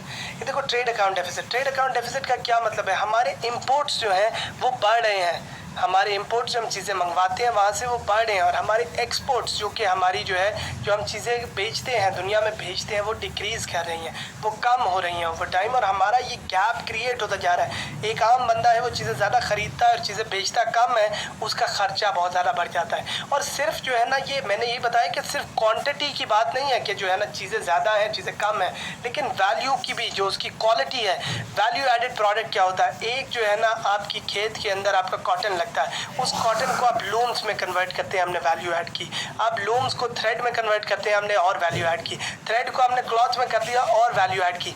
अब द पॉइंट इज जब आप वैल्यू ऐड करते हैं तो उसकी प्राइस भी बढ़ जाती है। तो बजाय कि खाली कॉटन को हम बेचें, अगर हम टेक्सटाइल्स को बेचते हैं तो ज़्यादा पैसा है, तो आपको मूव अप करना पड़ता है इस वैल्यू एडेड की चेन में। लेकिन हम क्या करते हैं, हम basic raw materials, basic goods हम जो है ना वो डिलीवर करते हैं, हम वैल्यू एडेड के ऊपर फोकस नहीं करते। हम लेबर इंटेंसिव प्रोडक्ट्स जो है ना उसके ऊपर फोकस करते हैं, जो कि जिसके अंदर लेबर ज़्यादा लगती है, जिसमें काम ज़्यादा होता है। बट हम कैपिटल इंटेंसिव एक छोटी सी सिलिकॉन चिप बनाई है और एक कंटेनर खिलौनों का बनाया है, तो पॉइंट इज वो एक सिलिकॉन चिप शायद उससे महंगी जो है ना बिकेगी। तो कैपिटल इंटेंसिव नहीं, लेबर इंटेंसिव, जो ऐसी चीज़ें हैं जो कि जिसमें लेबर ज़्यादा है। तो हम वैल्यू ऐड हम क्वांटिटी में भी नहीं बढ़े और हम क्वालिटी में भी नहीं बढ़े। उसके बाद एक वर्ड होता है फिस्कल डेफिसिट। मैं सारों को साथ साथ एक्सप्लेन कर रहा हूँ उनके लिए जिन्होंने पहली दफ़ा भी ये पढ़ा है। उसके बाद यार ये है कि आपकी फिस्कल डेफिसिट, मैं चीज़ें ज़्यादा जो है ना पहले ख़रीद रहा था और जो है कम बेच रहा था, लेकिन अब उसकी वजह से मेरी टैक्सेशन जो है, अब मुझे पैसा चाहिए, अब पैसा कैसे आएगा? मुल्क के अंदर रेवेन्यू का सोर्स होता है टैक्सेशन आपकी लो है। टैक्सेशन आपकी इतनी लो है कि दुनिया के अंदर आपके टैक्स टू जीडीपी रेशो जो है वो सबसे कम में आता है बहुत सारे मुल्कों के अंदर से, ठीक है। आपकी जो टैक्सेशन जो आप चार्ज करते हैं, जो आप लोगों से टैक्स लेते हैं, वो इनडायरेक्ट टैक्सेशन है। इसका क्या मतलब है? वो टैक्सेशन जो आपकी कंजम्पशन पे लगता है, आपने टेलीफोन का बिल देना है, आपने जो है ना एक जो है ना वो आपने ख़रीदना है, कॉलिंग कार्ड ख़रीदना है, उस पर जो पैसा पड़ता है उसको कहते हैं इनडायरेक्ट टैक्स। वो इनडायरेक्ट टैक्स जो है गरीब और अमीर ने एक ही जितना देना होता है। वो गरीब और अमीर अपनी जो है ना कंजम्पशन पे एक ही जितना टैक्स देता है। अमीर की तनख्वाह का परसेंटेज वो बहुत थोड़ा होता है, गरीब की तनख्वाह का शायद ज़्यादा बड़ा परसेंटेज होता है। इस वजह से एक डिसप्रपोर्शनेट बर्डन आता है, उनके ऊपर एक बर्डन क्रिएट हो जाता है जो कि शायद जो है ना नहीं होना चाहिए। इनडायरेक्ट टैक्सेशन से हमें डायरेक्ट टैक्सेशन पर जाना चाहिए। उनको हम क्यों नहीं देखते जो बड़े बड़े इंडस्ट्रियलिस्ट जो तनख्वाह जो है ना सैलरीज नहीं देते, जो वो सॉरी जो है ना टैक्स नहीं देते, बड़े बड़े इंडस्ट्रियलिस्ट जो कि जो है ना बिजली के बिल नहीं भरते, जो आपके एग्रीकल्चर सेक्टर है जिसके अंदर जो है आपका एग्रीकल्चरल इनकम के ऊपर टैक्स नहीं है, तो बड़े बड़े जिम्मेदार जो है वो टैक्स अवॉइड करते हैं। आपके जो है ना आपकी टैक्सेशन के टैक्स नेट के अंदर बहुत कम लोग हैं। बहुत टैक्स नेट किसको कहते हैं कि कितने लोग आपके टैक्स के इस डेटाबेस के अंदर है, वो कम है। उसके साथ जो है आपके अब टैक्स तो हमारा कम ही है, टैक्स हमारा टैक्स टू जीडीपी रेशो कम हो गया, ये बात तो समझ आ गई। अब हमारे एक्सपेंडिचर्स बहुत ज़्यादा है, हमारे खर्चे ज़्यादा है, हम मेगा प्रोजेक्ट्स करते हैं, हमारे फिस्कल लूप होल्स, हमारी करप्शन है, और हमारे वैसे ही जो है ना पैसों की मैनेजमेंट जो है ना आप इस तरह करते हैं कि हम पैसा कम नहीं करते। हमारी लाविश लाइफस्टाइल्स यहाँ पर इमरान खान ने ऑस्टेरिटी मेजर्स शुरू किए हैं, बट लेट्स सी कि वो किस तरह चलते हैं। बट फिस्कल लूप होल्स है हमारे पास जो है ना, हमारे खर्चे बहुत ज़्यादा हैं, हम लोग पैसा बहुत ज़्यादा खर्च करते हैं और पैसा हमारे पास आ कम रहा है। तो हम खरीदते चीज़ें ज़्यादा है, बेचते हम चीज़ें कम है, पहली बात। दूसरी बात है कि अगर पैसा हमें चाहिए उसके लिए, लेकिन हमारे रेवेन्यूज़ बहुत कम है, हम पैसा लेते बहुत कम है, हम खर्च बहुत ज़्यादा करते हैं। तो अब हम क्या करें? अब हम एक ही चीज़ करते हैं और वो हम करते हैं कर्जा लेना। जब हम कर्जा लेना शुरू करते हैं तो 40%, इसको मॉनेटरी डेफिसिट कहते हैं, 40% आपके जो है ना, आपकी जो एक्सपेंडिचर है पूरे मुल्क का, वो आपके कर्ज़ों के ऊपर लग जाता है। आपकी कर्ज़ों की डेट सर्विसिंग के, मतलब कर्जा वापस करना, उसका इंटरेस्ट रेट पे करना, उस चीज़ के ऊपर। क्योंकि कर्जा के ऊपर मैं 100 रुपये लिया तो मैं उसका 10% इंटरेस्ट, 2%, 4%, 5% एक इंटरेस्ट आप पे करते हैं। कर्ज़ों पे इंटरेस्ट पे करना और प्रिंसिपल अमाउंट जो उसकी मेन जो है चीज़ है, जो पैसा है, उसको पे करने पे 40% हमारा लगता है। 20% तो हमारा आर्मी का बजट है, और फिर उसके बाद जो है ना 40% ही रह जाता है, जिसमें हमने स्कूल भी बनाने, अस्पताल भी बनाना, सूबों को भी देना, जो है ना डैम भी बनाने, सब कुछ करना है। आप खुद ही देखो, डेफिसिट फंडिंग होती है कि हम पहले एक डेफिसिट रन करते हैं। जो हम डेफिसिट किसको कहते हैं? खर्चा हमारा ज़्यादा है, रेवेन्यू कम है, डेफिसिट हो गया, उसको हम कर्ज़ों से ख़त्म करते हैं। कर्ज़ों को पे करने के लिए हमारे पास पैसा नहीं होता, तो हम एक डेब्ट ट्रैप में चले जाते हैं, जहाँ हम कर्ज़ा ख़त्म करने के लिए एक कर्ज़ा लेते हैं। समझ रहे हो? ये बहुत ज़्यादा ज़रूरी चीज़ है। सिमिलरली आप बोरो करते हो स्टेट बैंक से, आप अपने ही स्टेट बैंक से पैसे लेके बोरो करते हो, और बोरो करके जो है आप उसको जो है ना बेच देते हो उसके अंदर। तो आप जो है उसके बाद आपका क्या सिनेरियो है? आपके पास एक सर्कुलर डेट है। सर्कुलर डेट मेरा एनर्जी और वाटर का जो आप मेरा लेक्चर है उसको रेफ़र करना, आपको सर्कुलर डेट का भी पता लगेगा। बट होता ये है कि जब जो है एनर्जी सेक्टर के अंदर ऑलमोस्ट 400 बिलियन आपके रुपीज़ जो है उसका आपका सर्कुलर डेट था, और आपके जो है ना इसके अंदर ये है कि पावर कंपनीज पीछे से आपने तेल ख़रीद लिया, आगे जो है आपके पास कलेक्शन नहीं है, या आपके IPPs पैसा नहीं दे रहे, तो तेल के पैसे तो पड़ गए, जो है ना आप एक सर्कुलर डेट है कि एक जगह से इस पूरे चेन का। लेकिन ये बातें आपको समझ, एनर्जी वाले लेक्चर को देखो कि पूरी चेन में से एक भी पैसे ना दे तो पूरी चेन के ऊपर जो है ना कर्जा चढ़ जाता है। एक उससे पे करता है, वो उससे पे करता है, उससे लेके पे करता है, इस तरह करके हमारा सेविंग्स रेट लो है। आप खुद देखो कि हमारे पास जो पैसे होते हैं वो सारे के सारे पैसे लग जाते हैं खर्च करने में, कंजम्पशन में लग जाते हैं। हमारा savings rate is less than 10% इन अ वे। इसको एक मेरे ख्याल से जो है 9% है कि 10% है, बट जो है आप ये चेक कर लेना, शायद चेंज हो गया हो। बट इशरत हुसैन कहता है 15 से 20% आपका सेविंग्स रेट होना चाहिए, क्योंकि इकोनॉमिक्स का कॉन्सेप्ट है जितनी सेविंग्स होंगी उतनी इन्वेस्टमेंट होंगी सोसाइटी के अंदर। तो आपका 15 से 20% आपका होना चाहिए, लेकिन हमारे खर्चे इतने ज़्यादा हैं। आप खुद गौर करो, 100 रुपये एक बंदे के ऊपर आता है, मैं तो कहूँगा शायद नेगेटिव है ये, 100 रुपये आता है, उससे 105 खर्च करता है 101 महीने का। बिजली के बिल है, सारा कुछ है, ज़िंदगी में महंगाई इतनी, इन्फ्लेशन बहुत ज़्यादा, इन्फ्लेशन महंगाई को कहते हैं, ठीक है। रिड्यूसिंग फॉरेन रिजर्व्स, जब हमारे पास कोई पैसे ही नहीं आ रहे थे तो हम क्या करते हैं कि हम फॉरेन रिजर्व्स जो है ना अपने यूज़ करते हैं। फॉरेन रिजर्व्स क्या होता है? जैसे एक बंदे का सेविंग्स अकाउंट नहीं होता, तो इसी तरह मुल्क का जो है फॉरेन रिजर्व्स होते हैं कि उसके अंदर उसके पास पैसे हैं। 20 बिलियन से शुरू हुआ था इसाक डार के टाइम पे, 18 बिलियन हुआ, 16 बिलियन हुआ, 14 बिलियन हो गया। आप पैसे निकालते हैं और मुल्क को इन्वेस्ट करना चाहता है, इन्वेस्टर इन्वेस्ट करना चाहता है, तो आपके फॉरेन रिजर्व्स को देखता है कि यार इनके पास पीछे इतना पैसा पड़ा है कि कल को अगर हम लोगों को इनको जो है इनको बेल आउट करना पड़े तो ये कर सकें। तो हमारे फॉरेन रिजर्व से हम पैसा निकाल रहे हैं, क्योंकि ना पैसा आ रहा है, खर्च तो जा ही रहा है बस। तो वो एक इशू है हमारे पास, ठीक है। उसके बाद हमारी lack of documentation, informal economy, जो आपके लोग हैं, आंटी एक घर में बैठ के जो है खाना पका के जो है टिफ़िन बेचती हैं, सारों को कुछ नहीं आता। इवन जो है घरों के अंदर लोग सड़ाई कढ़ाई का काम करते हैं, ये आपकी इकोनॉमी का हिस्सा नहीं है, ये इसको इनफॉर्मल इकोनॉमी कहते हैं। स्मॉल एंड मीडियम एंटरप्राइजेस, ये छोटी छोटी कंपनियां, छोटे छोटे लोग जो कि इनफॉर्मल सेक्टर के अंदर काम कर रहे हैं, ये किसी खाते में नहीं आते, ये आपकी इकोनॉमी, आपकी GDP का हिस्सा ही नहीं बनते, जो कि एक बहुत बड़ा मसला है। ब्लैक इकोनॉमी आपकी बहुत बड़ी है, कितना ज़्यादा आपका अंडरग्राउंड स्मगलिंग जो है ना आपकी इनफॉर्मल है, जो है ना आप उसके अंदर जो है चीज़ें बेच देते हैं, मनी लॉन्ड्रिंग, सारा कुछ, ये सारा कुछ डॉक्यूमेंट होना चाहिए। ये सारा कुछ मनी का फ्लो है, पैसा आ रहा है, बिजनेसेस चल रहे हैं, ये आपके GDP का हिस्सा होना चाहिए। कोशिश करो कि लेके आओ इनको जो है उसके अंदर, इनफॉर्मल इकोनॉमी को तो ज़रूर लेके आओ। ब्लैक इकोनॉमी को कोशिश करो कि वो नॉर्मल आपकी फॉर्मल इकोनॉमी के अंदर आ जाए, ठीक है। ठीक है। करप्शन है, करप्शन के अंदर हम 117 जो है रैंक किए गए ट्रांसपेरेंसी इंटरनेशनल के ऊपर। को पता ही है कि करप्शन का एक बहुत बड़ा मसला है जहाँ से पैसा निकलता है। Lack of socio economic development, जिसके अंदर आपकी इलिटरेसी, एजुकेशन भी आती है और आपका सोशियो इकोनॉमिक डेवलपमेंट में एजुकेशन और हेल्थ केयर, ये दो चीज़ें आती हैं। तो आप लोगों पे तो इन्वेस्ट ही नहीं करते, आवाम पे तो पैसा ही नहीं लगाते। आवाम पे लगाओगे तो स्किल लेबर आएगा, skill labour, human capital skill labour को कहते हैं। तो आपका स्किल लेबर आएगा और जब स्किल लेबर होगा तो आप अट्रैक्ट करोगे इन्वेस्टमेंट को, ठीक है। आपका वॉर ऑन टेरर और आपके एक्सपेंडिचर्स जो है वो आपके बहुत ज़्यादा है खर्च, आपकी टेररिज्म का जो है ना वो कहते हैं ओवर $100 बिलियन जो है ना, हमने एहसन इकबाल का फिगर था ये, $100 बिलियन जो है हमने $100 बिलियन हमने जो है ना टेररिज्म के अंदर लूज़ किए हैं। सिमिलरली एनर्जी का क्राइसिस है, बिजली नहीं है जो है ना, बिजली का मसला है। बिजली का आप मेरा लेक्चर देखना, आपको पता लगेगा मसला है क्या, बट जो है ना बिजली का आपका मसला है, वाटर का मसला है। पानी बंद हो गया तो आप agricultural sector, agro based economy को किस तरह चलाओगे। एनर्जी का मसला है तो आप अपनी इंडस्ट्रियों को किस तरह लगाओगे कि वो उनको जनरेटर लगाने पड़े, उनके पास इतनी बिजली नहीं है कि वो अपना काम कर सके। मैन्युफैक्चरिंग इंडस्ट्री पाकिस्तान से उठ के निकल गई है सिर्फ इसी वजह से क्योंकि यहाँ सिक्योरिटी नहीं है। और सबसे बड़ी बात है कि पॉलिटिकल इंस्टेबिलिटी है, कभी भी कुछ भी हो जाता है यहाँ जो है ना।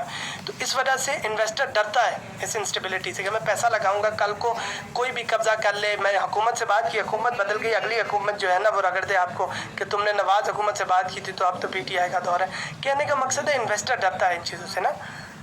उसके बाद हम देखते हैं कि इसका इफेक्ट क्या होता है। अगर इकोनॉमी के ये मसले हैं, ये इकोनॉमी का पूरा सवाल आपका तैयार हो रहा है कि इकोनॉमी जो है ना उसके मसले ये हैं। अब उसके इफेक्ट क्या है? इफेक्ट ये है कि यार आपका जो एसेट है, आपका यूथ जो कि 60% पाकिस्तान जो है वो आपका 30 साल से कम है, तो वो जो यूथ है वो एक बर्डन बनता जा रहा है आपके लिए कि आप ना उनको पढ़ा रहे हो, ना लिखा रहे हो, ना उन पर पैसा लगा रहे हो। कल को वो जो है अनएम्प्लॉयड होंगे और आप ही के लिए एक बहुत बड़ा बर्डन क्रिएट हो जाएंगे, ठीक है। लैक ऑफ ह्यूमन कैपिटल, आपका जो है ना ह्यूमन कैपिटल कम हो रहा है। आप जो है ना आपके पास स्किल लेबर ही नहीं है। स्किल लेबर नहीं है तो इन्वेस्टर क्यों आएगा आपको? इन्वेस्टर फिर चाइना जो है अपने बंदे लेके आता है ताकि जो है ना आप उनके ऊपर करो। और एक और इसके अंदर मैं कहूँगा वही वीक पॉलिटिकल लेवरेज है डिप्लोमेटिक एंड इकोनॉमिक डिस्कशंस के अंदर कि अब हम सीपेक शुरू किया तो सीपेक के अंदर जो फर्में लग रही हैं उसमें पाकिस्तानी लेबर होना चाहिए। सीपेक में जो फर्म्स लग रही हैं उनके अंदर पाकिस्तानियों को ट्रेन करो, टेक्नोलॉजी ट्रांसफ़र करो। ये हम अगले अभी सोल्यूशन में बात करेंगे, बट टेक्नोलॉजी ट्रांसफ़र करो, इन चीज़ों पर फोकस करो। हमारे यहाँ इफेक्ट्स अब क्या हो रहे हैं कि हमारे पास फॉरेन डायरेक्ट इन्वेस्टमेंट, बाहर से पैसा ही नहीं आ रहा, ओवरसीज़ पाकिस्तानी भी पैसा नहीं भेज रहे बल्कि पैसा यहाँ से निकल के जा रहा है। तो दैट क्रिएट्स अ डिफरेंस। एक और इफेक्ट है कि आपकी करेंसी जो है डॉलर वीक, वो आपका रुपी जो है वो वीक होता जाता है क्योंकि आपकी फंडामेंटल स्ट्रांग नहीं है, आपकी बेसिस स्ट्रांग नहीं है आपकी उसकी। आपको रिलाई करना पड़ता है इंटरनेशनल फाइनेंशियल इंस्टीट्यूशन जैसे IMF, जैसे Asian infrastructure and investment bank के ऊपर जो कि चाइना के अंदर है, IMF अमेरिका के अंदर है, दोनों पे आपको रिलाई करना पड़ता है, उससे कर्जे लेने पड़ते हैं बार बार IMF के। इस वजह से क्योंकि आप अपने खर्चे, आपने देखा ही अभी मसले क्या है, इन मसलों के अंदर आपके रेवेन्यूज़ नहीं है। कोशिश करो, अभी हम बात करते हैं क्या करना चाहिए, कोशिश करो कि उन चीज़ों को करो ताकि आपको IMF के पास जाना ही ना पड़े। वो तो बैंक है, वो तो अपनी शराइत रखेगा, ठीक है, उन्होंने तो पैसा अपना रिकवर करना है। डिमिनिशिंग इन्वेस्टमेंट है सोशियो इकोनॉमिक डेवलपमेंट के अंदर। सोशियो इकोनॉमिक डेवलपमेंट मैंने आपको बताया आपकी हेल्थ केयर एजुकेशन है। आप सिर्फ 3.5% अपना जो है ना एजुकेशन के ऊपर बजट लगाते हो एक्सपेंडिचर का, सिर्फ 0.75 ऑलमोस्ट जो है ना आप हेल्थ केयर के ऊपर लगाते हो। तो आप अपने बंदों पे इन्वेस्ट नहीं करोगे, आवाम पे इन्वेस्ट नहीं करोगे तो किस तरह होगा? देखते हैं PTI हुकूमत अल्लाह करे कि जो है ना उसको अगर वो करते हैं, इन्वेस्ट करते हैं इन चीज़ों पे, that is going to be a positive change. लेकिन ये करने की बहुत ज़रूरत है। तो हम इसके ऊपर बात करते हैं कि यार सोल्यूशंस क्या है, हमें क्या करना चाहिए इसको ख़त्म करने के लिए। तो बहुत ज़्यादा ज़रूरी है कि यार हमें अपना एक्सपेंडिचर कम करना चाहिए, ऑस्टेरिटी मेजर्स। लेकिन ऑस्टेरिटी मेजर्स का मतलब ये नहीं है कि आप DCAC के सिर्फ घर छोटे कर दो। ऑस्टेरिटी मेजर्स का मतलब है जो आपकी करप्शन होती है, आपकी जो है ना आपकी जो इतने लैविश लाइफस्टाइल है पॉलिटिशियंस का, और वो जिस तरह से मेगा करप्शन स्कैंडल्स आते हैं उन पे क्रैक डाउन करो। उनसे मुल्क जो है ना नहीं जाता DCAC के घर से मुल्क जाता है जब बड़े बड़े इंडस्ट्रियलिस्ट ना अपनी जो है ना बिजली के बिल पे करते हैं, ना जो है ना अपने टैक्स पे करते हैं, जब बड़े बड़े जिम्मेदार टैक्स नहीं पे करते, जब आपकी स्टील मिल पे अरबों की करप्शन होती है।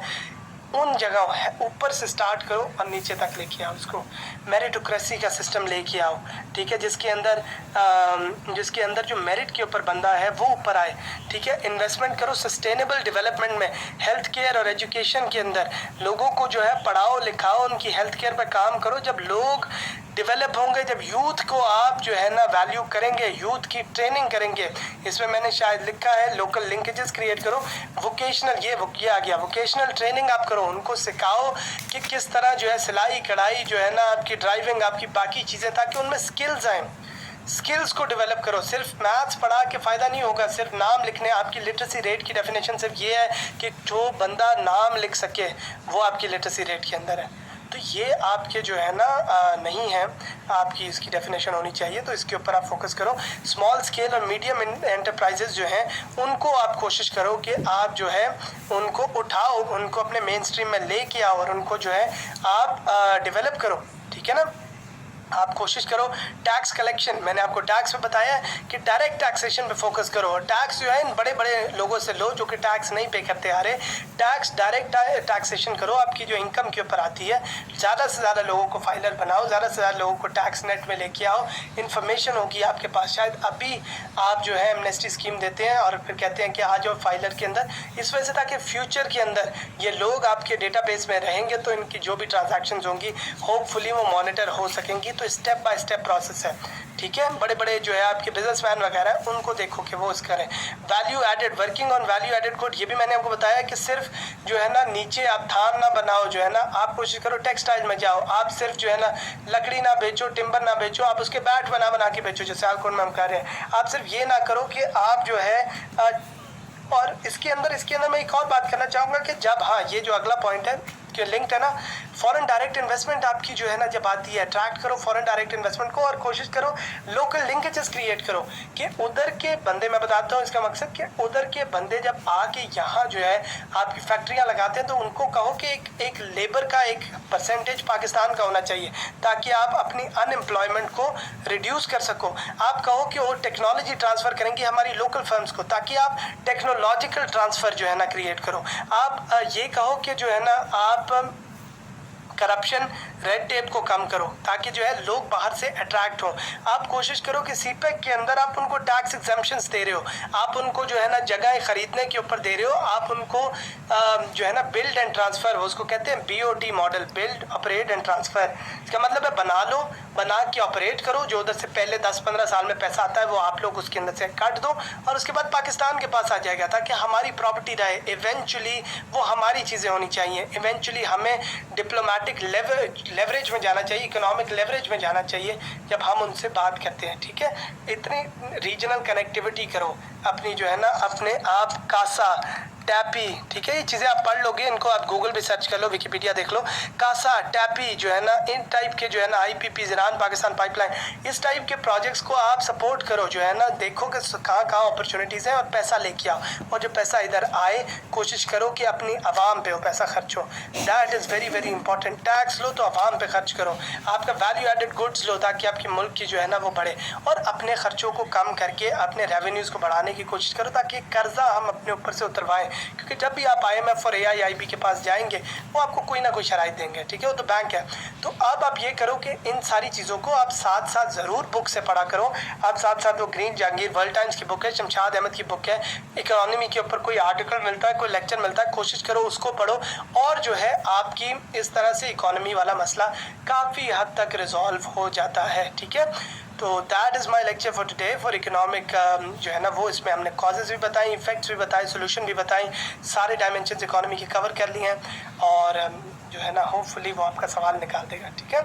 Best of luck and stay tuned. Thank you. अस्सलाम वालेकुम एवरीबॉडी। आज का हमारा लेक्चर होगा agriculture sector in Pakistan. Pakistan एक एग्रीकल्चरल मुल्क है, पाकिस्तान एक एग्रो बेस्ड इकोनॉमी है। इसका एग्रीकल्चर, इसकी एग्रीकल्चर के रिफॉर्म्स, इसकी एग्रीकल्चर की प्रॉब्लम समझना is very very important to understand कि पाकिस्तान के अंदर किस तरह से इकोनॉमिक डेवलपमेंट हो सकती है। तो आइए चलते हैं जो है ना हम अपने एग्रीकल्चर सेक्टर की क्लासेस के ऊपर। देखो, एग्रीकल्चर सेक्टर के अंदर सबसे पहले तो एक ओवरव्यू बहुत ज़्यादा आप लोगों के लिए ज़रूरी है कि एग्रीकल्चर पाकिस्तान का 21% of its GDP and 50% of the employers are in agriculture sector. तो एग्रीकल्चर हमारे लिए एक हमारी बैकबोन है। हम अपनी इरिगेशन फैसिलिटीज़, हम अपने इरिगेशन स्ट्रक्चर्स के ऊपर बहुत ज़्यादा प्राइड लेते हैं, बट टू बी ऑनेस्ट हमारे इरिगेशन स्ट्रक्चर्स का जो कवरेज है, ना वो बलूचिस्तान है, ना वो सिंध है, ना वो साउथ पंजाब है, ना वो KPK है। तो द पॉइंट इज़ कि there is a lot that we can do still in our agricultural system। और given कि वाटर क्राइसिस पाकिस्तान में इज़ लूमिंग, और ये मेरे लेक्चर होगा वाटर क्राइसिस और एनर्जी क्राइसिस के ऊपर, उसको आप रेफर कीजिएगा, क्योंकि जो है वाटर क्राइसिस लूम कर रहा है तो एग्रीकल्चरल सेक्टर का भी मसला होता है। तो लेट्स सी कि मसले क्या हैं। आप में से बहुत सारे रूरल बैकग्राउंड्स के होंगे, तो आप शायद इससे भी ज़्यादा पॉइंट्स ऐड कर सकते हैं इसके अंदर। तो सबसे पहले हम देखते हैं कि यार इश्यूज़ क्या हैं एग्रीकल्चर सेक्टर के पाकिस्तान के अंदर, क्या ऐसे मसाइल हैं एग्रीकल्चर सेक्टर के अंदर पाकिस्तान के। तो सबसे पहले तो देखो इकोनॉमिक और जो है इनकी लॉजिस्टिक इश्यूज़ के बारे में बात करते हैं। तो उसके अंदर सबसे पहला और सबसे इम्पॉर्टेंट चीज़ है कि लाइन कैनाल्स नहीं है, क्योंकि नियरली देखो हमारा नियरली 20% 20 to 30% जो हमारा पानी आता है वो अनलाइन कैनाल्स की वजह से जो है एब्जॉर्ब हो जाता है पानी के अंदर, जिसकी वजह से इवेंचुअली वाटर लॉगिंग और सैलिनिटी आ जाती है इस मुल्क के अंदर। ठीक है, आपकी जो ज़मीनें होती हैं, जो ज़रख़ेज़ ज़मीनें होती हैं, वो बंजर हो जाती हैं, पर्टिकुलरली बिकॉज आपकी ये फैक्टर्स जो है आपकी कैनाल्स लाइन नहीं है। तो आपकी वाटर यूटिलाइजेशन के लिए वो बहुत ज़्यादा ज़रूरी है। सिमिलरली आप ये गौर करो कि यार हमारे पास वाटर लॉगिंग की हमने बात की कि पानी इतना ज़्यादा आपके ज़मीन के अंदर हो जाए कि आपका जो है उसकी सैचुरेशन हो जाए, जिसकी वजह से जो है आपके ग्रो नहीं कर सकते। सैलिनिटी ये है कि आप जब पानी का लेवल राइज़ करता है तो उसके साथ सॉल्ट का लेवल भी राइज़ करता है, और आपको एक सॉल्ट जो है ना वो ज़मीन के सरफेस के ऊपर आ जाता है, जो कि आपकी एग्रीकल्चरल आउटपुट को जो है ना कम करता है। सिमिलरली देखो लिमिटेड कल्टिवेबल एरिया है कि वो हमारे इलाके जो कि बहुत प्राइम कल्टिवेबल लैंड है, जिस तरह आपके साहिवाल वाली बेल्ट है, सरगोदा वाली बेल्ट है, सिमिलरली लाहौर शेखुपुरा वाली जो साइड है, उधर मसला सबसे बड़ा ये है कि हाउसिंग स्कीम्स, मसला सबसे बड़ा ये है कि इंडस्ट्रीज़ और जो है प्रॉपर्टी मार्केट्स इस तरह की हो गई हैं कि हमारा कल्टिवेबल एरिया कम होता जा रहा है। एक तो वाटर की तरफ से नेचुरल कॉजेज़ से, और एक हमारी अपनी मैन मेड कॉजेज़ की वजह से हम स्क्वीज़ करते जा रहे हैं इस कल्टिवेबल एरिया को। ठीक है, उसके बाद एक फैक्टर है वो है सबसिस्टेंस फार्मिंग। बहुत सारे लोग, क्योंकि गुर्बत इतनी ज़्यादा हो गई है, बहुत सारे जो है इश्यूज़ क्रिएट हो गए हैं एग्रीकल्चर के लिए, फार्मर्स के लिए, कि लोग सबसिस्टेंस फार्मिंग के ऊपर कि इतना ग्रो करें कि अपना ख़र्चा अपना काम कर सकें। ठीक है, and that can B counter productive, क्योंकि वो जो कल्टिवेबल लैंड है वो यूज़ भी हो रहा है लेकिन वो इफ़ेक्टिव मार्केट के लिए यूज़ नहीं हो पा रहा। इसके अंदर एक मसला होता है कैश क्रॉप्स का, कि लोग कैश क्रॉप्स यूज़ करने लग जाते हैं जो कि जो है बिकते हैं ज़्यादा, शायद उनके खाने के लिए नहीं। तो it is the opposite of subsistence. लेकिन तब भी मसला क्या होता है, अभी हम आगे भी बात करेंगे, कि हम ज़मीन को एक्सप्लॉइट कर देते हैं, हम इतनी ज़्यादा क्रॉप रोटेशन नहीं करते बिल्कुल भी। हम लोग जो है ना डायरेक्टली बैक टू बैक जो है क्रॉप्स हम जो है ना उसके अंदर ग्रो करते हैं, कि इवेंचुअली जो है इससे एक मसला क्रिएट हो जाता है। लेट्स मूव ऑन कि लैक ऑफ इरीगेशन फैसिलिटीज़ है यार, आपकी इरीगेशन फैसिलिटीज़ हैं बट उनकी एज आई सेड के कवरेज कम है। और सिमिलरली जो है उनका मसला सबसे बड़ा ये है कि उधर भी पावर पॉलिटिक्स बहुत ज़्यादा है। आपको पता है कि जो तगड़े ज़िम्मेदार हैं पानी उनकी तरफ केटर हो जाता है और वीक को नहीं मिलता, तो government has to intervene in those particular cases. Similarly आप गौर करो लैंड रिफॉर्म्स के बारे में, कि जब आप लैंड रिफॉर्म्स करते हो तो आपको ये दोनों साइडें देखनी है। इट इज़ ट्रू कि आप लैंड को जो है गरीबों के पास और उनके आम छोटे किसान के पास लेके आओगे तो वो अपने उस पर फोकस कर सकता है, बट ऑन द कॉन्ट्ररी अगर एक बड़ा ज़मींदार होगा जैसे जहांगीर तरीन वगैरह हैं, तो द पॉइंट इज़ कि वो अफोर्ड कर सकते हैं टेक्नोलॉजी को इनकॉर्पोरेट करना, वो अफोर्ड कर सकते हैं। तो या तो गवर्नमेंट फोकस करे कि स्मॉल फार्मर्स की कैपेबिलिटी कैपेसिटी बिल्डिंग करे, अगर वो नहीं कर पाती तो लैंड रिफॉर्म से इस बात को सोचे कि किस तरह हम जो है अपनी प्रोडक्टिविटी को करते हैं। देखो गौर करो कि इंडिया का पंजाब जो है वो सेम ज़मीन है, सेम जो है ना आपके क्राइटेरिया है, लेकिन उनकी यील्ड हमारे से ऑलमोस्ट डबल या ट्रिपल है। The point is why is that the case, क्योंकि उधर गवर्नमेंट की फैसिलिटीज़ है। अभी हम इनके ऊपर बात करेंगे। शॉर्टेज ऑफ क्रेडिट फैसिलिटीज़, देखो क्रेडिट फैसिलिटीज़ का सबसे बड़ा मसला ये है कि आपने ज़राई तरक्याती बैंक वगैरह आपने शुरू किए, बट बहुत सारी दफ़ा जो है छोटे फार्मर को जो है ना ज़िम्मेदार के पास, जागीरदार के पास, वडेरे के पास जाना पड़ता है अपने छोटी क्रेडिट फैसिलिटीज़ के लिए। There has to be an institutional way जहाँ स्मॉल ईजी इंस्टॉलमेंट्स के ऊपर उसको मिले, जिससे जो है ना वो अपना, उसके दो इश्यूज़ होते हैं। एक तो ट्रैक्टर ख़रीदना है, टेक्नोलॉजी लेनी है, उसके लिए ज़रूरी है, लेकिन ऑन दी अदर हैंड कई दफ़ा इनका पैसा बाद में आता है और जो है ना किसान जब बेचता है तो पैसा आता है और शुरू में इन्वेस्ट करना होता है। तो उसके हिसाब से एग्रीकल्चर केटेड लोन जो है ना वो सिर्फ शुरू ही ना करें बट उसकी कवरेज बढ़ाएं, जो है ना ज़्यादा से ज़्यादा जगह पे उसके छोटे छोटे आउटलेट्स बनाएं। तो we have done certain aspects in that case. उसके बाद अनस्टेबल मार्केट प्राइसेस है, और अनस्टेबल के साथ एक बहुत ज़रूरी बात है role of the middleman. आपको पता है कि जो है ना बहुत सारा गरीब फार्मर तक कोई पैसा नहीं पहुँचता, उस तक पैसा नहीं पहुँचता, उससे चीप रेट के अंदर, क्योंकि मोनोपोली है, उससे चीप रेट के ऊपर शुगर केन, उससे चीप रेट के ऊपर जो है कॉटन, उससे चीप रेट पे वीट उठा ली जाती है। और फिर जब जो है मिडिल मैन उसको होल्ड करता है, उसको रखता है बड़ी देर तक, जब मार्केट में डिमांड इस तरह क्रिएट हो जाती है तो आहिस्ता आहिस्ता करके रिलीज़ करता है। अब इससे मसला क्या होता है कि मिडिल मैन बहुत ज़्यादा पैसे करता है लेकिन गरीब आदमी तक पैसा नहीं पहुंचता, और जब फार्मर तक पैसा नहीं पहुंचेगा तो पैसा री इन्वेस्ट नहीं हो सकेगा आपके फार्म्स में। तो आपका एम पॉलिसी मेकिंग का ये होना चाहिए कि ज़्यादा से ज़्यादा पैसा जो है वो नीचे तबके तक, फार्मर तक, जो एक्चुअल सप्लायर है उस तक पहुंचे। और हम एक वैल्यू एडेड की भी बात करते हैं कि कोशिश करो कि आप वैल्यू एडेड गुड्स के ऊपर काम करो, कि सिर्फ आप गन्ना ना बनाओ, उससे शुगर प्रोसेस करके वो शुगर बेचो। आप सिर्फ जो है कॉटन के लूम्स ना बेचो, आप उससे थ्रेड बनाओ, थ्रेड के बाद आप उससे जो है कपड़े बनाओ, टेक्सटाइल्स बनाओ, और फिर आप उसको सेंड करो, ताकि आपकी लिमिटेड चीज़ों की प्रोसेसिंग के बाद एक तो एम्प्लॉयमेंट क्रिएट होगी और दूसरी बात यह है कि आपकी एक्सपोर्ट्स जो है वो उनकी कॉस्ट आपकी जो है बढ़ जाएगी। सिमिलरली हमारा सिर्फ वही इश्यूज़ नहीं है, हमारे सोशियो पॉलिटिकल इश्यूज़ भी बहुत ज़्यादा है, जिसमें सबसे बड़ा मसला है वाटर सप्लाई का, कि पानी जो है वो पीछे से एक तो पानी रुक जाता है। हम आपको पता है कि आजकल रीजनल डायनामिक्स जो है, रीजनल वाटर पॉलिटिक्स, उसके हिसाब से इंडस वाटर ट्रीटी 1960s, तो अब द पॉइंट इज़ के बहुत सारी जगहों के ऊपर, बहुत सारे रिवर्स के ऊपर आपका पानी रोका जाता है, और पानी रोका जाता है पाकिस्तान क्योंकि डिपेंड करता है इरिगेशन वाटर के ऊपर, इस वजह से मसला क्रिएट होता है। जब आप बोर भी करो, आपको पता है कि वाटर टेबल इन पाकिस्तान, ये हम वाटर के ऊपर भी बात करेंगे बट इधर भी है, water table in Pakistan particularly in Lahore as well as Balochistan वगैरह में बहुत नीचे चला गया है, जिसकी वजह से, क्योंकि ट्यूबवेल्स, आप ट्यूबवेल्स को रेगुलेट करो, उसकी यूजेज को भी रेगुलेट करो, और किधर किधर बन सकते हैं बोर उसको भी आप रेगुलेट करो। सिमिलरली आपका आबियाना होता है, तो आप आबियाना जब चार्ज करते हो तो सबसे बड़ा मसला ये है कि आप वाटर की कंजम्पशन को नहीं देख रहे होते, आप उसकी यूजेज, उसके टाइम, उसकी ज़मीन, उन चीज़ों को फैक्टर इन करते हो। वाटर की यूजेज को करो ताकि ज़्यादा से ज़्यादा फार्मर वाटर की बेहतर से बेहतर कंजम्पशन के ऊपर काम करें।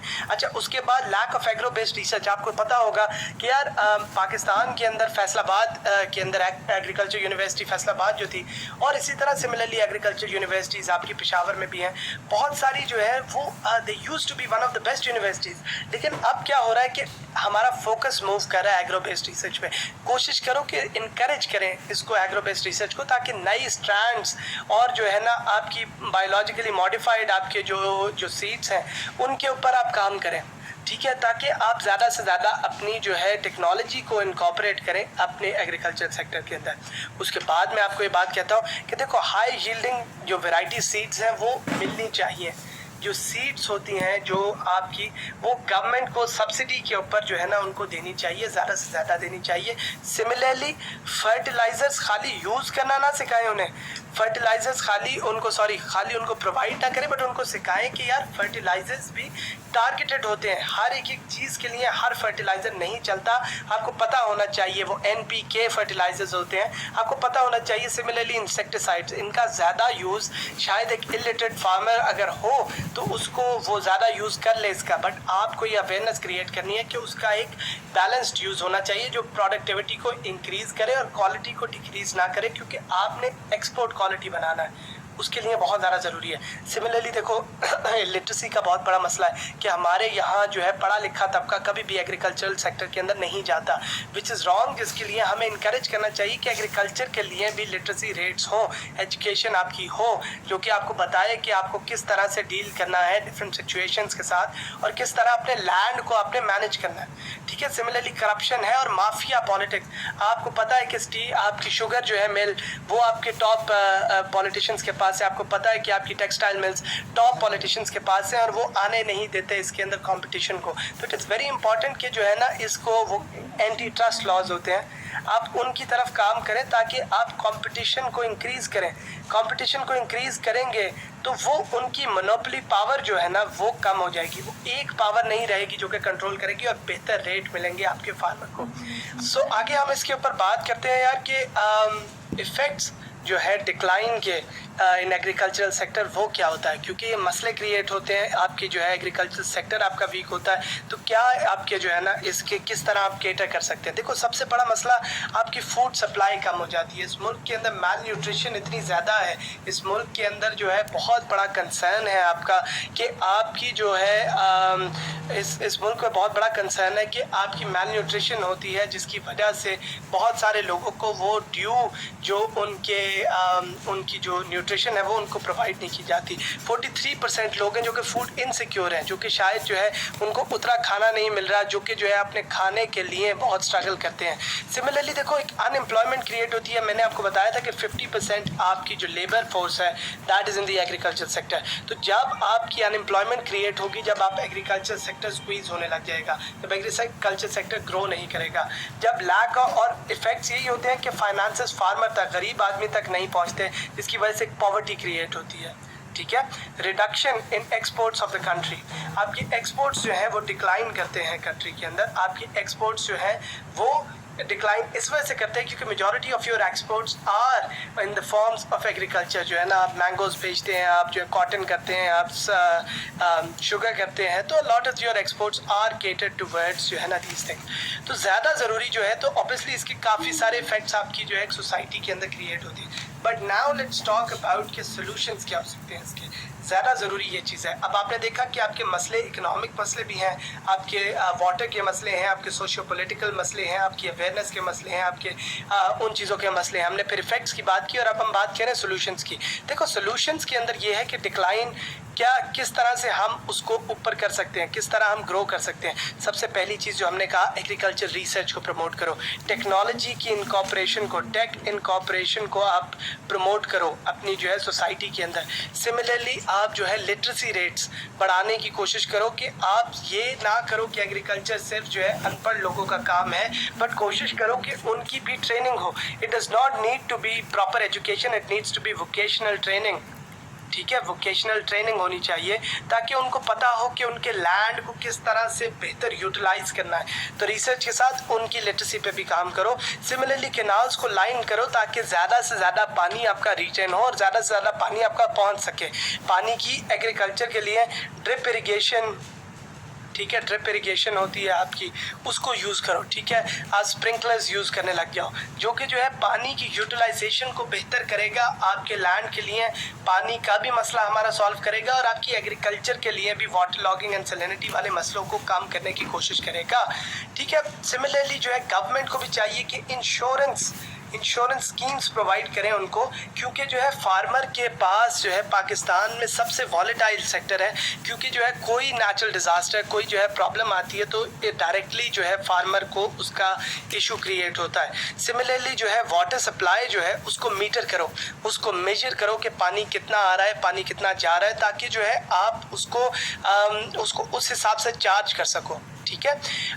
ये एक हाई यील्डिंग वैरायटी सीड्स दो और फर्टिलाइजर्स दो और उनको अवेयरनेस प्रोवाइड करो कि फर्टिलाइजर्स कहाँ यूज़ करने हैं, कैसे यूज़ करने हैं। हाई यील्डिंग वैरायटी सीड्स हैं, उनका यूज़ क्या होता है, किन जगहों पे क्या चीज़ अच्छी उग सकती है, कोशिश करो कि उनको भी करो। और कुछ लोग हैव इवन प्रपोज्ड के जो ग्रीन बेल्ट्स हैं इनके अंदर फ्रूट के दरख्त लगाओ, ताकि जैसे बाहर के मुल्कों में सऊदी अरब वगैरह में जो है ना डेट्स के दरख्त होते हैं, जहाँ से वो डेट्स इकट्ठी करते हैं और फिर वो उसको लेके जाते हैं और उसको यूटिलाइज करते हैं अपनी एक्सपोर्ट्स में भी और अपनी यूज़ के अंदर भी।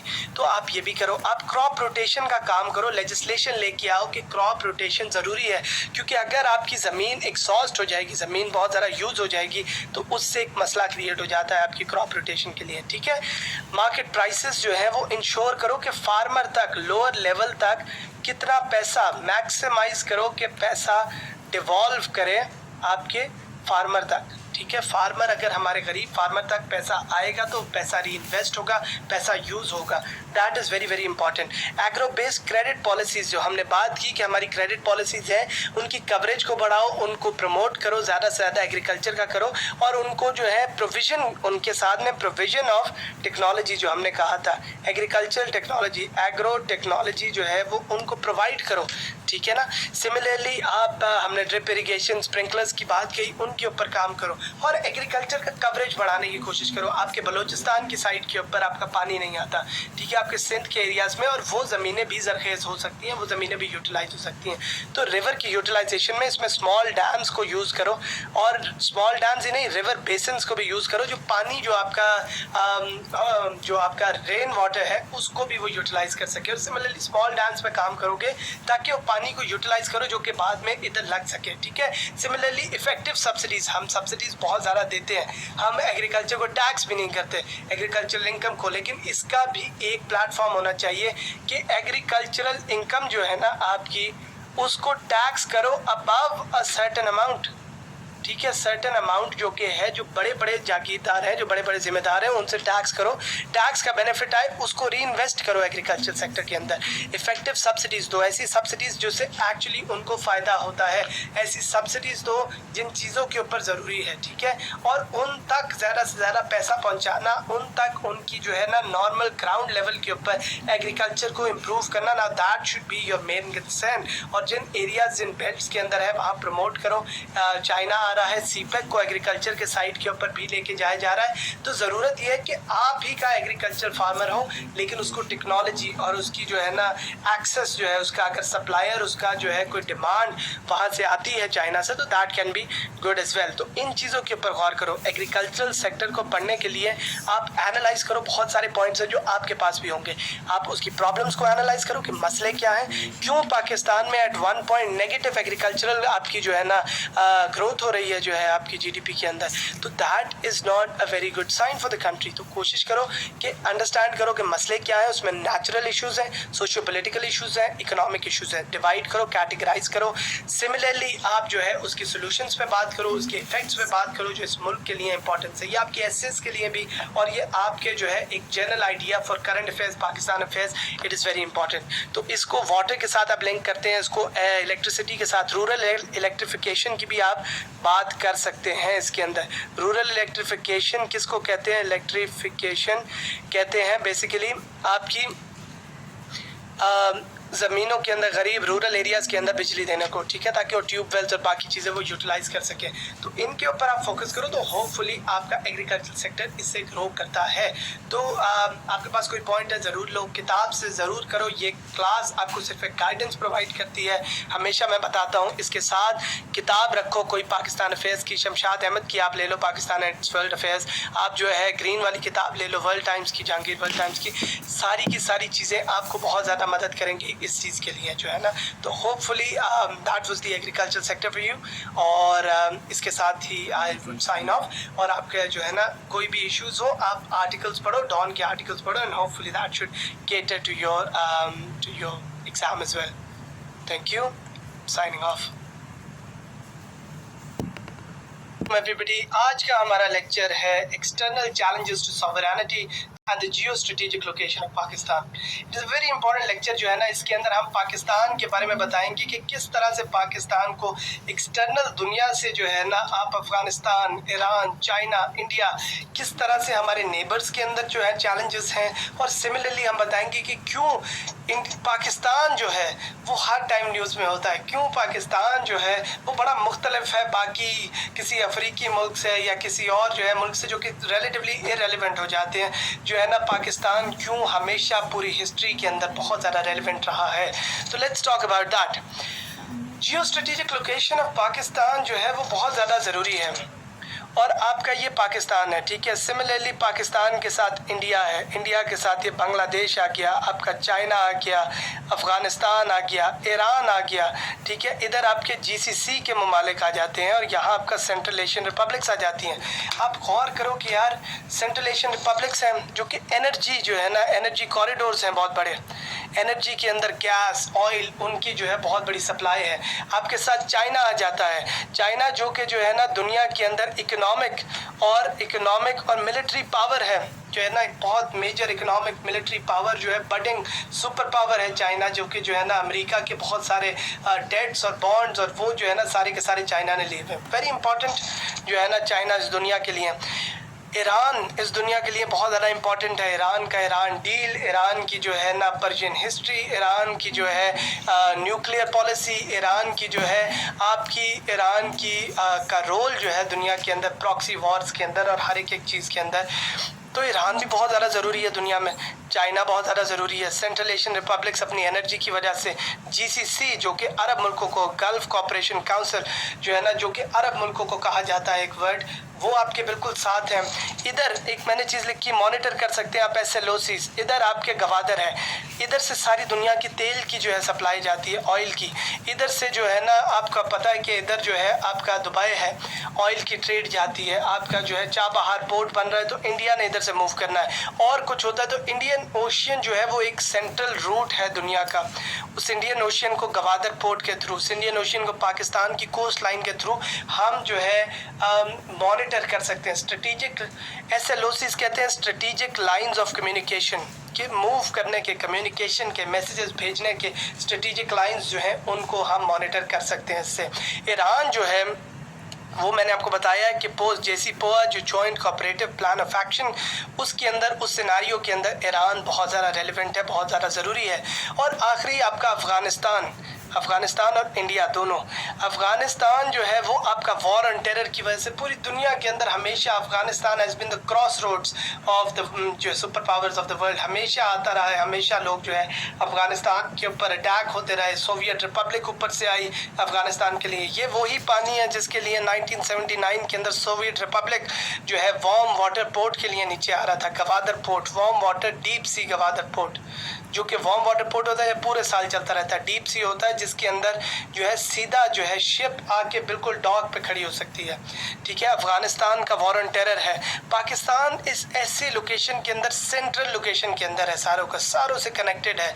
तो पाकिस्तान की relevance as the only Muslim nuclear power, Pakistan की relevance as the only country that was made on the basis of Islam, Pakistan की relevance as a strong military, Pakistan की relevance as जो है a country that has played a major role in the world, जो है ना in world history।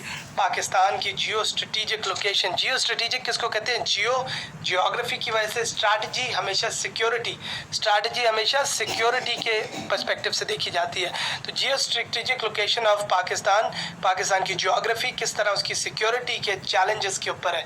India से आपके ताल्लुकात अच्छे नहीं हैं, ईरान से आपके ताल्लुकात अच्छे नहीं रहे, जो है ना फ्रैक्चर्स इसको कहते हैं, ताल्लुकात रहे, चेंज होते रहे। अफ़गानिस्तान से आपके ताल्लुकात बदलते रहे, अफ़गानिस्तान से आपके ताल्लुकात जो है ना फ्लक्चुएट करते रहते हैं। अफ़गानिस्तान से जब तालिबान की हुकूमती ताल्लुकात अच्छे थे, NDS की यार आपकी जो है ना आपकी नॉर्दर्न लाइन्स की गवर्नमेंट आई, ताल्लुकात ख़राब हो गए। आपके जो है सेंट्रल एशियन रिपब्लिक से इस वजह से मसला बन जाता है क्योंकि वो सोवियत रिपब्लिक के साथ अलाइन रहे हैं। और ये एक वखान कॉरिडोर, इसको कहते हैं वखान कॉरिडोर, ये अफ़गानिस्तान हमें क्रॉस नहीं करने देता। इसी तरह सिमिलरली जो चाइना है वो एक अकेला हमारे साथ जो है ना दोस्त है, जो कि इस रीजन के अंदर। पाकिस्तान की जियो स्ट्रेटेजिक लोकेशन में बहुत चैलेंजेस हैं, एक्सटर्नल चैलेंजेस। एक एक करके सब पे बात करते हैं। सबसे पहले हम बात करते हैं अफ़गानिस्तान की, सबसे रेलिवेंट दुनिया के लिए, पाकिस्तान के लिए। आजकल गौर करो डोरन लाइन के ऊपर आपका जब तोरखम बॉर्डर, आपका जब जो है ना तोरखम बॉर्डर और आपका जो है चमन के बॉर्डर के ऊपर क्यों 24 घंटे लड़ाई होती रहती है। इसको मैं दोबारा बेहतर बना देता हूँ, जो है ना क्यों चमन के बॉर्डर के ऊपर, क्यों जो है ना तोरखम बॉर्डर के ऊपर, चमन इधर है तोरखम इधर है, आपका क्यों जो है उस पर लड़ाई होती है, फायरिंग होती है जब भी आप बॉर्डर फेंसिंग की बात करते हैं, बॉर्डर फेंसिंग की। क्योंकि डोरन लाइन के जो इसको बॉर्डर को डोरन लाइन कहते हैं और अफ़गानिस्तान इसको लेजिटिमेट बॉर्डर नहीं समझता। वो कहता है कि जो है ना ये हमारा हिस्सा होना चाहिए था, हम पश्तून से, और पश्तून से रिलेट करता है। और एक APK और फाटा का एरिया ये पाकिस्तान की साइड पे, अफ़गानिस्तान की साइड पे होना चाहिए। सिमिलरली चमन वाला एरिया जो है ना, तो इधर फायरिंग होती है अफगान साइड से जब जो है आपका वो होता है तोरखम और चमन पे, मैंने आपको बताया है। सिमिलरली अफगानिस्तान से हमारा एक मसला, एक रेफ्यूजी क्राइसिस है। नियरली 1.5 मिलियन अभी और 2.5 मिलियन होते थे पहले 2.5 मिलियन थे पोस्ट 1979 के अंदर।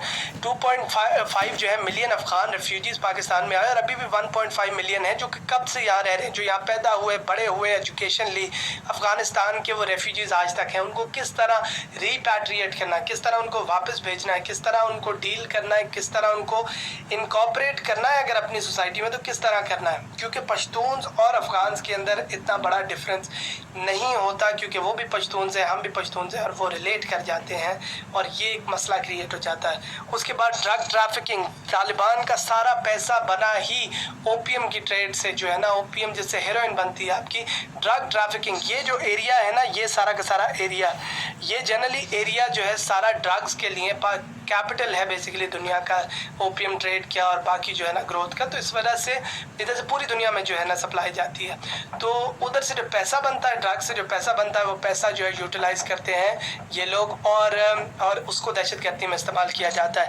एनडीएस, नॉर्दर्न इनका नेशनल डिफेंस सर्विस, ये क्या है, ये अफगानिस्तान की जो है इंटेलिजेंस एजेंसी है। जैसे रॉ है आपकी बलूचिस्तान जो है ना इंडिया की, और दोनों बलूचिस्तान के अंदर काम कर रहे हैं। बलूचिस्तान में पाकिस्तान के खिलाफ anti CPEC, anti Pakistan rhetoric जो है वो प्रेजेंट कर रहे हैं नॉर्दर्न एनडीएस और रॉ, और इसका एक डोजियर पाकिस्तान ने प्रेजेंट भी किया है इन यूएन, ठीक है।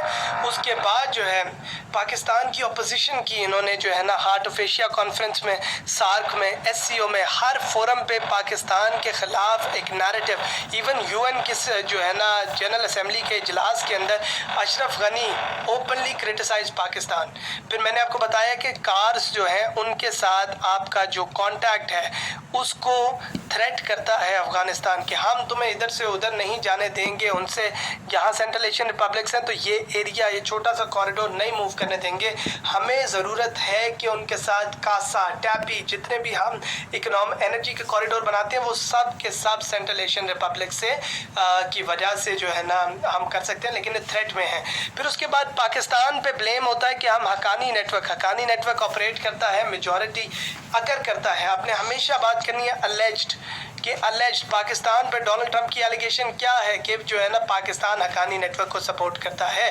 तो वो जो हकानी नेटवर्क है जिसको गुड तालिबान भी कहते थे लोग, जो है ना हकानी नेटवर्क कभी पाकिस्तान पे हमला नहीं करता, वो अफगानिस्तान पे करता है, और ये एक एलिगेशन है कि पाकिस्तान से वो ऑपरेट करते हैं। लेकिन 40% अफगानिस्तान का हिस्सा अफगानिस्तान की पावर में नहीं है, उनकी रेट में नहीं है। पाकिस्तान के अंदर से ऑपरेट करने की ज़रूरत नहीं है हकानी नेटवर्क को, वो उधर से भी ऑपरेट कर सकते हैं।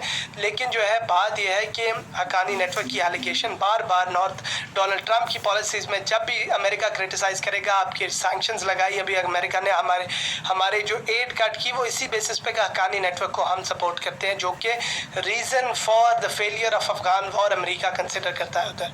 डिस्पाइट कि यार वो हैंडफुल लोग हैं, उनकी वजह से तो पूरा अमेरिका एक सुपर पावर नहीं रोक सकती, अगर है भी ऐसा क्या हम करते हैं। बट एनीवेज जो है ना इसके ऊपर हम कभी अफगानिस्तान करंट अफेयर्स के अंदर बात करेंगे कि क्यों पाकिस्तान अगर करता है हकानी नेटवर्क को, तो इस वजह से कि फ्यूचर अफगानिस्तान की रिकन्सिलिएशन के अंदर पाकिस्तान पॉलिटिकल सेटलमेंट में पाकिस्तान का रोल भी कंसिडर किया जाए।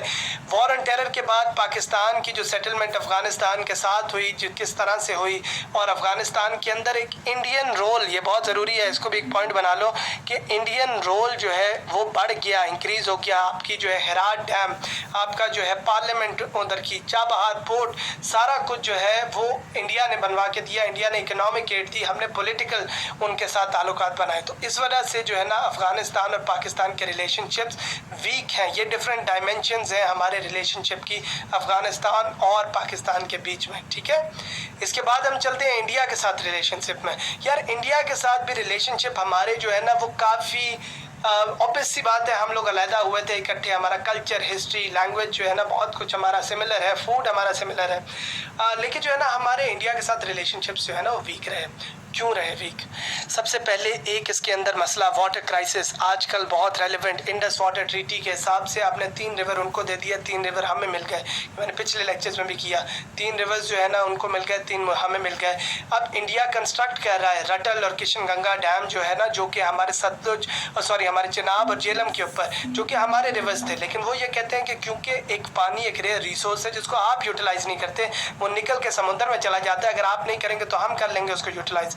तो इस वजह से इंडिया जो है इंडस वाटर ट्रीटी के हिसाब से पाकिस्तान को के खिलाफ जो है ना, और वो है वाटर क्राइसिस है, क्योंकि Pakistan is a lower riparian state. Lower riparian इसका मतलब है पानी हमारे पास, ये हेड है तो पानी हमारे पास बाद में आता है। तो इस वजह से जो है ना इंडस वाटर ट्रीटी में ये एनर्जी और वाटर क्राइसिस के अंदर हमने इसकी बात की भी है, जो उसका लेक्चर है। अट्रॉसिटीज़ कश्मीर में हो रही है। कश्मीर में एक यूथ लेड इंडिजिनस मूवमेंट चल रही है। पहली दफ़ा कश्मीर में हम लोगों ने बहुत ज़्यादा इंटरफेरेंस भी की हुई है, लेकिन अभी जो है youth led indigenous movement, indigenous अपने यूथ लेड अवाम, यंग लोग लीड कर रहे हैं कश्मीर के अंदर, और उनके ऊपर जो एट्रॉसिटीज़ हो रही हैं, उनको किस तरह अटैक किया जा रहा है, उनकी ब्लाइंडिंग हो रही है और उनके ऊपर शेलिंग हो रही है, वो सारा कुछ जो है पाकिस्तान और इंडिया के ताल्लुकात ख़राब कर देता है। एक रेटोरिक पॉलिटिक्स के अंदर एंटी पाकिस्तान रेटोरिक एक रेज़ किया जा रहा है। मोदी जो है एक नेशनलिस्टिक पॉलिटिक्स कर रहा है, जहाँ RSS टाइप की जमातें जो कि हिंदू नेशनलिस्ट हैं उनको आप ऊपर उठा रहे हैं। इंडिया जो एक सेकुलर मुल्क था एटलीस्ट जो है ना, उस मुल्क को आप एक हिंदू मुल्क बनाने की कोशिश कर रहे हैं, हिस्ट्री को रीराइट कर रहे हैं। आप पाकिस्तान के खिलाफ एक उनके अंदर से एनिमोसिटी क्रिएट कर रहे हैं। जब मुशर्रफ का टाइम था, जब आपके आर्टिस्ट जाते हैं उधर काम करते हैं, जब आपके लोग क्रॉस करते हैं, टूरिज्म होती है, CBMs इनको कहते हैं, CBMs कॉन्फिडेंस बिल्डिंग मेजर्स, तो आपके ताल्लुकात बढ़ते हैं, आपकी दोस्तियाँ बढ़ती हैं। लेकिन ये नहीं हो रहा। कोल्ड स्टार डॉक्ट्रिन, इसको समझना हो तो आप रेफ़र करना, मेरी न्यूक्लियर पॉलिसी के ऊपर जो है लेक्चर्स भी अवेलेबल हैं। उसमें मैंने कोल्ड स्टार डॉक्ट्रिन को स्पेसिफिकली कहा है। इन अ नटशेल वो रैपिड मोबिलाइजेशन है, तेज़ी से अपने फोर्सेस को लेके आना, इंडिया पाकिस्तान बॉर्डर के ऊपर पाकिस्तान पे अटैक करना। तो ग्रोइंग मिलिटराइजेशन, इंडिया कहता है कि मैं जो हूँ ना अपनी जो है एक सबसे बड़ा आर्म्स इम्पोर्टर होते हुए, वो कहता है कि 2030 तक मैं आर्म्स एक्सपोर्टर बन जाऊँगा। ठीक है, चाबहार पोर्ट आपका बना रहे हैं, और Indian opposition to CPEC, Chabahar port किधर, ईरान अफगानिस्तान। तो ये हमने इसके ऊपर अभी पिछली लेक्चर स्लाइड के ऊपर बात की है कि Chabahar port is considered as an alternative to CPEC। तो CPEC को नुकसान पहुंचाने के लिए वो चाबहार पोर्ट आपका आता है। हम लोग कोशिश करते हैं कि चाबहार और CPEC के बीच में इंटर रिलेशनशिप हो, लेकिन इंडिया का rhetoric is a bit different. India की NSG बिट सिमिलरली हमने उसमें बात की न्यूक्लियर पॉलिसी के लेक्चर के अंदर। तो इंडिया की न्यूक्लियर पॉलिटिक्स पाकिस्तान के खिलाफ है। इंडिया में ट्रायड पॉलिसी, MTCR, ये सारा कुछ मैंने न्यूक्लियर पॉलिसी के लेक्चर में बताया हुआ है। तो NSG का बिट जो है उसके अंदर इंडिया जो है सपोर्ट करता है कि पाकिस्तान ना आए और इंडिया आए, और इंडिया को सपोर्ट करता है यूनाइटेड स्टेट्स। लास्टली इंडिया की इन्वॉल्वमेंट बलूचिस्तान में, कुलभूषण यादव का केस, कुलभूषण यादव जो कि एक्टिवली ऑपरेट कर रहा था बलूचिस्तान के इशू के अंदर, बलूचिस्तान के अंदर CPEC को नुकसान पहुंचाने के लिए, जिसके डॉक्यूमेंट्री एविडेंस हमने प्रोवाइड किया है। तो इंडिया की NDS और रॉ, मैंने पिछली स्लाइड में भी बोला है, NDS और रॉ इंडिया का, NDS अफगानिस्तान का। तो इंडिया का अफगानिस्तान से ताल्लुक है, और ऑब्वियसली सर क्रीक और सियाचिन ये हमारे बहुत पुराने बॉर्डर डिस्प्यूट्स हैं। इसके अलावा भी इंडिया के साथ तो हमारे डिस्प्यूट्स चलते रहते हैं, तो आप ऐड कर लेना उसको। ईरान के साथ यार हमारा joint cooperative plan of action जो अमेरिका के साथ हुआ, ईरान डील, हमने न्यूक्लियर पॉलिटिक्स वाले उसके अंदर इसके ऊपर भी बात की है। तो ईरान डील जो है वो आपकी ईरान डील जो है वो ये थी कि सैंक्शंस आप इनके ऊपर कम करो और ये अपने न्यूक्लियर कैपेबिलिटी को कम करेंगे। लेकिन अब डोनाल्ड ट्रंप कहता है कि इमरान जो है ना, ईरान कर रहा है कि वो अपनी मिसाइल डेवलपमेंट कर रहा है, प्रॉक्सी वॉर्स के अंदर इन्वॉल्वमेंट कर रहा है। प्रॉक्सी वॉर्स के अंदर यमन हो, लेबनान हो, सीरिया हो, इराक हो, आपका जो है ना हर जगह ईरान की इन्वॉल्वमेंट है। मिसाइल टेक्नोलॉजी बनाने ईरान का जो है, इसराइल के साथ ईरान की जो है ताल्लुकात ख़राब है। तो इस वजह से अमेरिका और इसराइल के ताल्लुकात काफ़ी ख़राब रहे हैं। ठीक है, उसके बाद पाकिस्तान के पर्सपेक्टिव से बात करें तो यार पाकिस्तान की ट्रेड हमेशा कम होती रही है। क्यों? US प्रेशर की वजह से ईरान के ख़िलाफ़ जो है ना हमारी, और US प्रेशर और सऊदी प्रेशर की वजह से, क्योंकि सऊदी और ईरान की एक प्रॉक्सी वॉर है। जिस भी मुल्क को आप उठा लोगे, यहाँ शिया और सुन्नी का मसला है, वहाँ ईरान और सऊदी अरब आपके आगे सेक्टेरियनिज्म है, और Pakistan can not afford sectarianism, क्योंकि हम अगर जो है सेक्टेरियनिज्म की तरफ जाते हैं तो हमारे पास शिया पॉपुलेशन भी बहुत है और सुन्नी पॉपुलेशन भी बहुत है। तो बहुत ज़्यादा ज़रूरत है कि हम जो है ना बैलेंस करें इन दोनों के बीच में।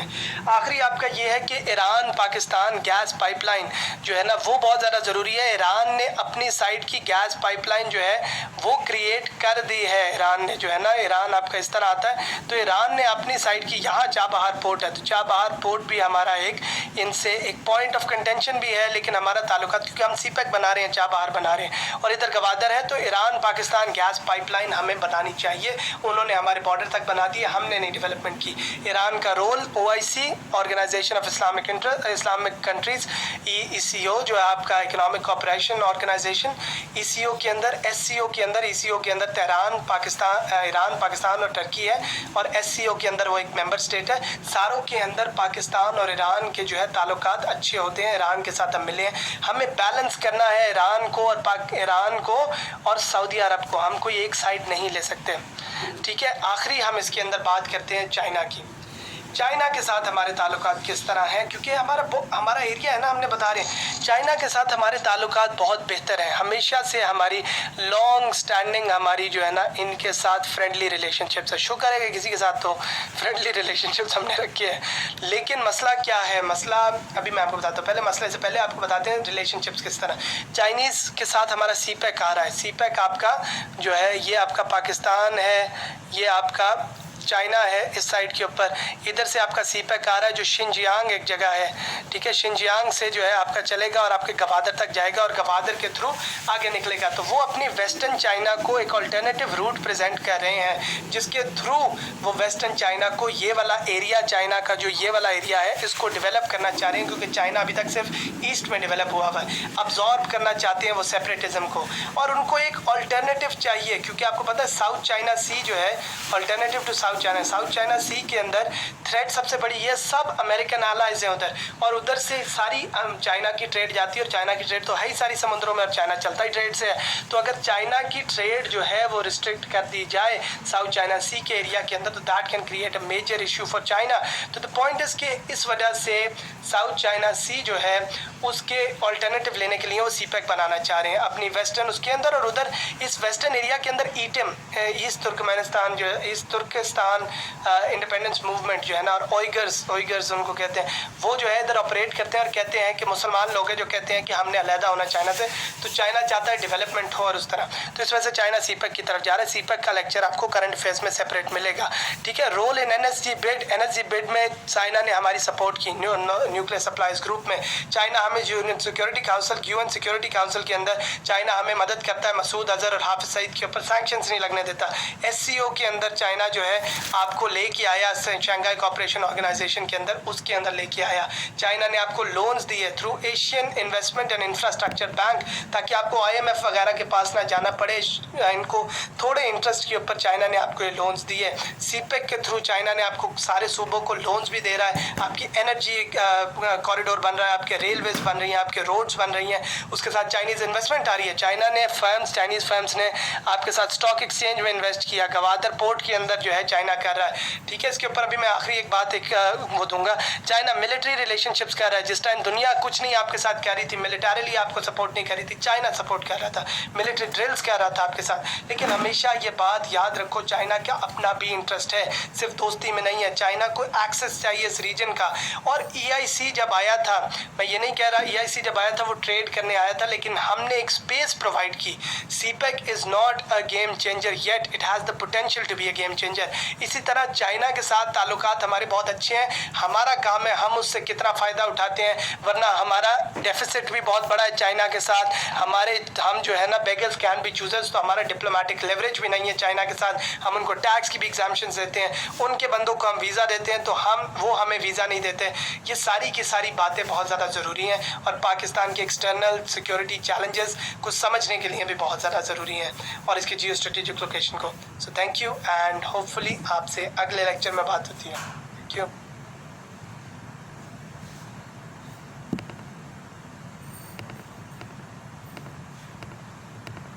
अस्सलामुअलैकुम एवरीबॉडी। आज का हमारा ये लेक्चर है energy and water crisis of Pakistan. बहुत ज़्यादा ज़रूरी लेक्चर, क्योंकि जो है ना एनर्जी और वाटर क्राइसिस पे एसेस भी आते हैं, एनर्जी और वाटर क्राइसिस के ऊपर पाकिस्तान अफेयर्स के, करंट अफेयर्स के दोनों के सवाल आते हैं। समझना, देखो मैं कोशिश करता हूँ कि आपको उतनी ही इंफॉर्मेशन दूँ जितनी आपको रिक्वायर्ड है। आप लोगों को इस पर PhD नहीं बनना, आपको ज़रूरत है कि मसले क्यों हैं, वाटर क्राइसिस क्यों है, एनर्जी क्राइसिस क्यों है, और सिमिलरली आपको ये बात की बहुत ज़्यादा ज़रूरत है कि उनको सॉल्व किस तरह से कैसे किया जा सकता है, क्या उसके तरीके होंगे कि हम क्या पॉलिसीज़ बनाएंगे जिससे वो सॉल्व हो सकती हैं। तो इसके अंदर मूविंग राइट इन मैं कोशिश करूँगा कि स्टार्ट्स आपको इतने ज़्यादा ना प्रोवाइड करूँ। द रीज़न इज़ ये मैं बहुत सोच के कर रहा हूँ क्योंकि स्टार्ट्स बदलते रहते हैं, ऑनलाइन लेक्चर्स जो है यूटिलाइज होते हैं। तो सबसे बड़ा इसका एस्पेक्ट ये है कि आप स्टार्ट्स अपने खुद जो है चूज़ करें। मैंने आपको बताया था पिछली क्लास में भी, इकोनॉमिक सर्वे ऑफ पाकिस्तान होता है और सिमिलरली आपका जो है ना इकोनॉमिक सर्वे ऑफ पाकिस्तान के साथ साथ आपका स्टेट बैंक की रिपोर्ट होती है। ऑल ऑफ दीज फैक्टर्स जो है ना play in for your starts. Similarly जो है डिफरेंट सोर्सेज से आपको स्टार्ट्स मिलते भी रहते हैं। अच्छा, आपकी हाइडल जो है वो 30% आपका मुल्क का जो है एनर्जी सेक्टर का पार्ट है। तो सबसे पहले हम एनर्जी सेक्टर पर फोकस कर रहे हैं। मसला क्या है, देखो गौर करो कि मसला अब वो ख़त्म हो गया कि आपकी प्रोडक्शन कैपेबिलिटी इतनी नहीं है। आप लोगों ने IPPs भी बनाए, उसके साथ साथ आपने जो है नए कोल पावर प्लांट्स आपका साहिवाल में लगा, थर में लगा। सिमिलरली CNG की जो है आपकी प्रोविज़न होती है। तो आहिस्ता आहिस्ता करके जो है ना, जो आपकी नेचुरल गैस के ऊपर कतर की डील के बाद जो है बहुत सारे आपके प्लांट्स उस पर मूव किए हैं। So now the issue is not production, it is the management, that is the issue. अभी हम एक एक करके बात करते हैं कि मसले क्या हैं। अब प्रोडक्शन का शॉर्टफॉल आपका काफ़ी हद तक कम हो चुका है, बट मसला क्या है कि उस प्रोडक्शन को करने के लिए हमारे पास ट्रांसमिशन नहीं है, हमने कॉस्ट हमारी बहुत ज़्यादा है। सिमिलरली हम इन्वायरमेंट के ऊपर भी मसला क्रिएट करते हैं। और एक और जो फैक्टर है वो ये है कि जो आपके मैनेजमेंट के स्ट्रक्चर्स हैं वो बहुत फ्लॉड है। तो चलो एक एक करके इनके ऊपर बात करते हैं और समझते हैं कि इन फैक्टर्स का क्या मसला है। तो आज आपकी एनर्जी सेक्टर में सबसे बड़ा मसला ये है, क्योंकि देखो आपने मंगला तरबेला के बाद कुछ नहीं बनाया। तो मंगला और तरबेला जो है उनके आपके जो उनकी सिल्टेशन की वजह से उनकी जो कैपेसिटी है वो काफ़ी जो है नीचे आ चुकी है। उनकी कैपेसिटी नीचे आ गई है, उनके वाटर के रेजर्वॉयर्स की कैपेसिटी नीचे आ गई है। इस वजह से बहुत ज़्यादा ज़रूरत है कि आप एक तो नए डैम्स की तरफ जाएं, जिसमें दाए मीर बादशाह is a very good plan जो है, काला बाग है लेकिन वो हाईली पोलिटिसाइज हो चुका है।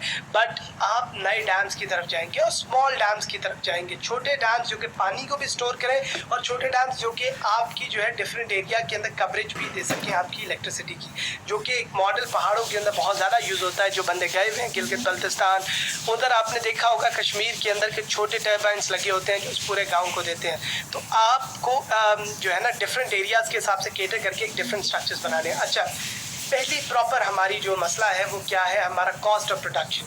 हम लोग जो है पाकिस्तान के अंदर मेजर फर्नेस ऑयल, आपने देखा है कि थर्मल के ऊपर हमारा फोकस बहुत ज़्यादा है। अब हम थर्मल के अंदर ऑयल से मूव करके नेचुरल गैस की तरफ जा रहे हैं, बट हमारी कॉस्ट बहुत ज़्यादा है प्रोडक्शन की। हम पहले फर्नेस ऑयल यूज़ करते थे। इवन जब हमने साहिवाल के अंदर कोल यूज़ करना शुरू किया तो वी रियलाइज कि हमारा कोल जो है वो ऐश बहुत ज़्यादा प्रोड्यूस करता है, वो इतनी अच्छी क्वालिटी का कोल नहीं है। इस वजह से हमारे लिए इम्पोर्ट करना कोल को बहुत ज़्यादा ज़रूरी है। अब जब आप कोल को इम्पोर्ट करना शुरू कर देते हैं तो वो काफ़ी एक्सपेंसिव होता है। तो वो जो पैसों का फैक्टर आपने सेव करना था अपना कोल यूटिलाइज करके, वो शायद इम्पोर्टेड कोल की वजह से आपकी कॉस्ट बढ़ गई है कोल की भी। सिमिलरली हमें बहुत ज़्यादा ज़रूरत है कि हम चीपर और इफेक्टिव सोर्सेज ढूंढें जो कि जो है हमारी कॉस्ट पर यूनिट कॉस्ट। अब आपको पता है कि पाकिस्तान में बिजली की पेमेंट जो है वो बढ़ती जा रही है, अभी हम इनके ऊपर भी बातें करते हैं। तो एक तो पहले साइड ये है कि कॉस्ट वाली साइड जो है ना, आप चीपर सोर्सेज निकालें, आप इसके अंदर से रिन्यूएबल रिसोर्सेज निकालें, जहाँ आप जो है ना विंड को यूज़ करें, जहाँ आप मकरान कोस्ट वाली साइड पे wind has a lot of potential. आपका सोलर जो है भावलपुर और इन एरियाज़ के अंदर सोलर की का पोटेंशियल बहुत है, बलूचिस्तान में सोलर का पोटेंशियल काफ़ी है। सिमिलरली न्यूक्लियर टेक्नोलॉजी आपने कैनोप वगैरह आपने बनाए हैं तो उसको आप एक्सपैंड कर सकते हैं। और हाइडल ऑब्वियसली जो है दाए मीर भाषा डैम और आपका नीलम झेलम, तो आप लोग उस पर काम कर रहे हैं। तो दैट इज़ वेरी इंपॉर्टेंट कि आप रिन्यूएबल सेक्टर की तरफ इससे जाएं। दूसरा मेजर इशू आपका क्या है कि आपकी ट्रांसमिशन लाइंस इतनी पुरानी है, इसको कहते हैं एजिंग इक्विपमेंट।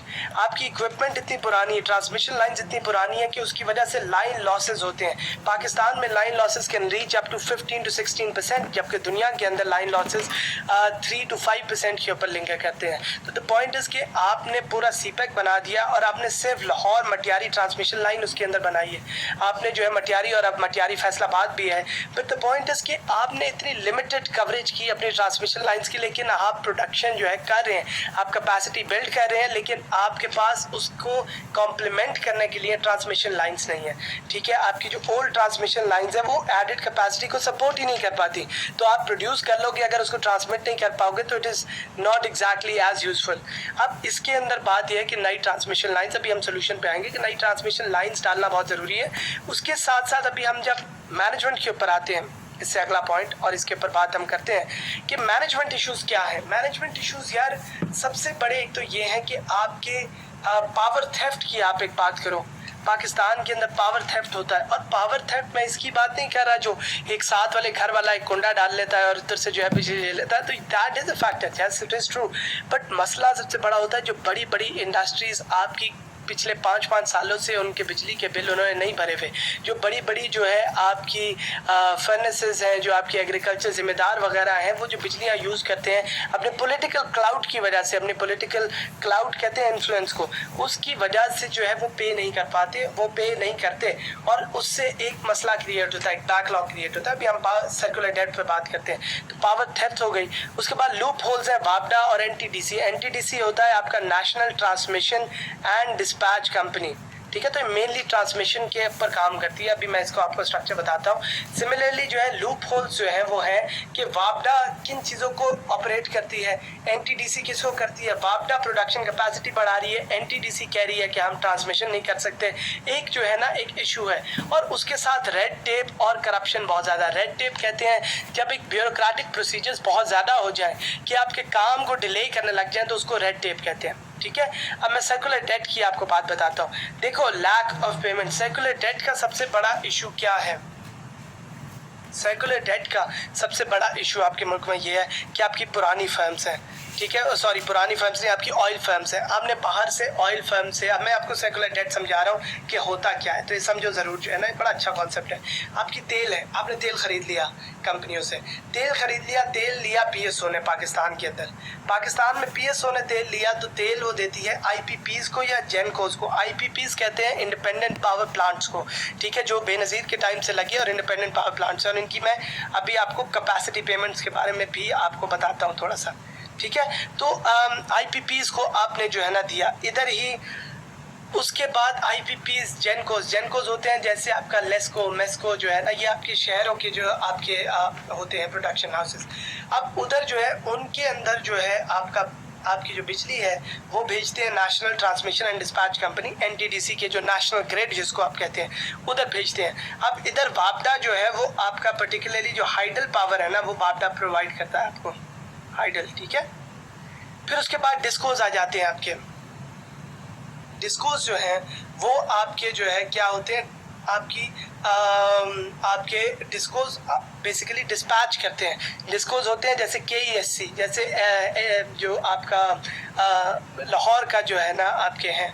तो द पॉइंट इज कि डिस्कोज जो है वो क्या करते हैं, डिस्कोज आपकी यूज़र तक पहुंचाते हैं, जो हमें बिल आते हैं। तो फिर आखिरी आता है यूज़र। अब इसके अंदर से कोई भी एक बंदा अगर जो है डिफ़ॉल्ट कर जाता है, कोई भी एक बंदा पैसे नहीं देता, तो वो क्योंकि ऑयल फर्म से तो आपने पैसे देने ही देने उनको, उनके ऊपर एक डेट क्रिएट हो रहा है, उनको पैसे आपने वापस करने हैं। अगर जो है पीछे चेन के अंदर कोई एक भी जगह से आपकी रिसीव नहीं हो रहे पैसे, फंड्स रिसीव नहीं हो रहे, तो वो एक बैकलॉग क्रिएट करेगा जो कि इवेंचुअली जाके ऑयल फर्म्स के ऊपर आएगा, और जो है ना जाके आपके पीएसओ में आएगा, जाके आपके आईपीपीज़ में आएगा, और एक सर्कुलर डेट, एक डेट का एक ट्रैप क्रिएट हो जाता है, एक डेट का सर्कल क्रिएट हो जाता है, और उससे एक इशू क्रिएट होता है। सिमिलरली आप गौर करो कि के इलेक्ट्रिक की मैं एग्जांपल इस वजह से दूंगा आपको यहाँ कि कराची के अंदर लाइन लॉसेस पाकिस्तान में सबसे ज़्यादा हुआ करती थी।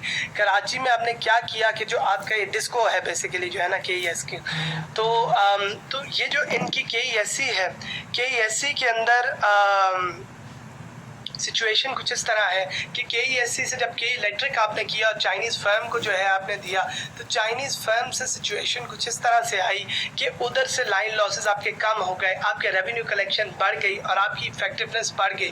तो that was a successful example कि केईएससी से आपने के इलेक्ट्रिक किया। बट मसला किधर हुआ कि उनके साथ अगर कोई भी प्राइवेटाइजेशन करनी है तो it is very important to see कि आपकी जो है वो किन रेट्स पे प्रोवाइड कर रहे हैं, किस तरह वो डिस्पैच कर रहे हैं, और सिमिलरली जो है उनकी कोऑर्डिनेशन बाकी जगहों से, क्योंकि आपको पता है कि सुई सदर्न नेशनल गैस है, उनके साथ उनका कॉन्फ्लिक्ट हुआ जिसकी वजह से कराची के अंदर काफ़ी ज़्यादा पावर आउटेजेस होनी शुरू हो गई। That is also very very important. ठीक है, आप इसके बाद बात करते हैं एनवायरनमेंट पे। गौर करो, पाकिस्तान 0.08% प्रोड्यूस करता है वर्ल्ड एमिशंस की, और 7th है मोस्ट एंडेंजर्ड मुल्कों के अंदर पाकिस्तान जो है।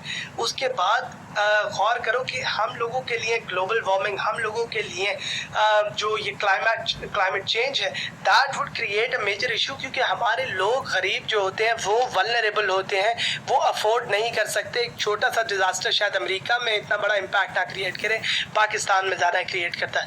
तो जो हमारी जो है बिलियन ट्री प्रोजेक्ट वगैरह है, that is good, but on the other hand आप एनर्जी सेक्टर के अंदर कोशिश करें कि आप अपनी इमिशंस को कम करें, आप जो है मूव करें रिन्यूएबल सेक्टर की तरफ। ठीक है, सस्टेनेबल डेवलपमेंट गोल्स SDG आपने साइन किए हुए हैं, तो आप कोशिश करें कि यार आप रिन्यूएबल सेक्टर की तरफ मूव करें, आप हाइडल वाटर और इन चीज़ों की तरफ आप अपनी जो है जियोथर्मल कैपेसिटी को यूज़ करें, आप इनकी तरफ मूव करें ताकि आप एनवायरनमेंट को भी फ़ायदा पहुंचाएं और आप अपनी जो है इमिशंस को भी कम करें। सिमिलरली जो प्रोडक्शन इश्यूज़ हैं, देखो प्रोडक्शन इश्यूज़ वही बात जो हमने कही कि प्रोडक्शन की अब कैपेसिटी का मसला नहीं है, बट मसला सबसे बड़ा ये है कि किस तरह आप कर रहे हैं। मंगला तरबेला के ऊपर आपने इतना फोकस किया और सिर्फ 2 मेजर डैम्स जो अयूब खान ने बनाए थे, उसके बाद आपने कभी डैम्स नहीं बनाए, आपने सिल्टेशन के ऊपर कभी काम नहीं किया। अब अगर तो आप भाषा डैम बनाते हैं दायामीर, तो वो एक क्योंकि वो रिवर की जो फ्लो है उसके अंदर पहले आता है, रन ऑफ द रिवर इनको कहते हैं, रन ऑफ द रिवर के वो फ्लो को जो है ना ख़राब नहीं करता आपके रिवर के, और इससे ये होगा कि सिल्टेशन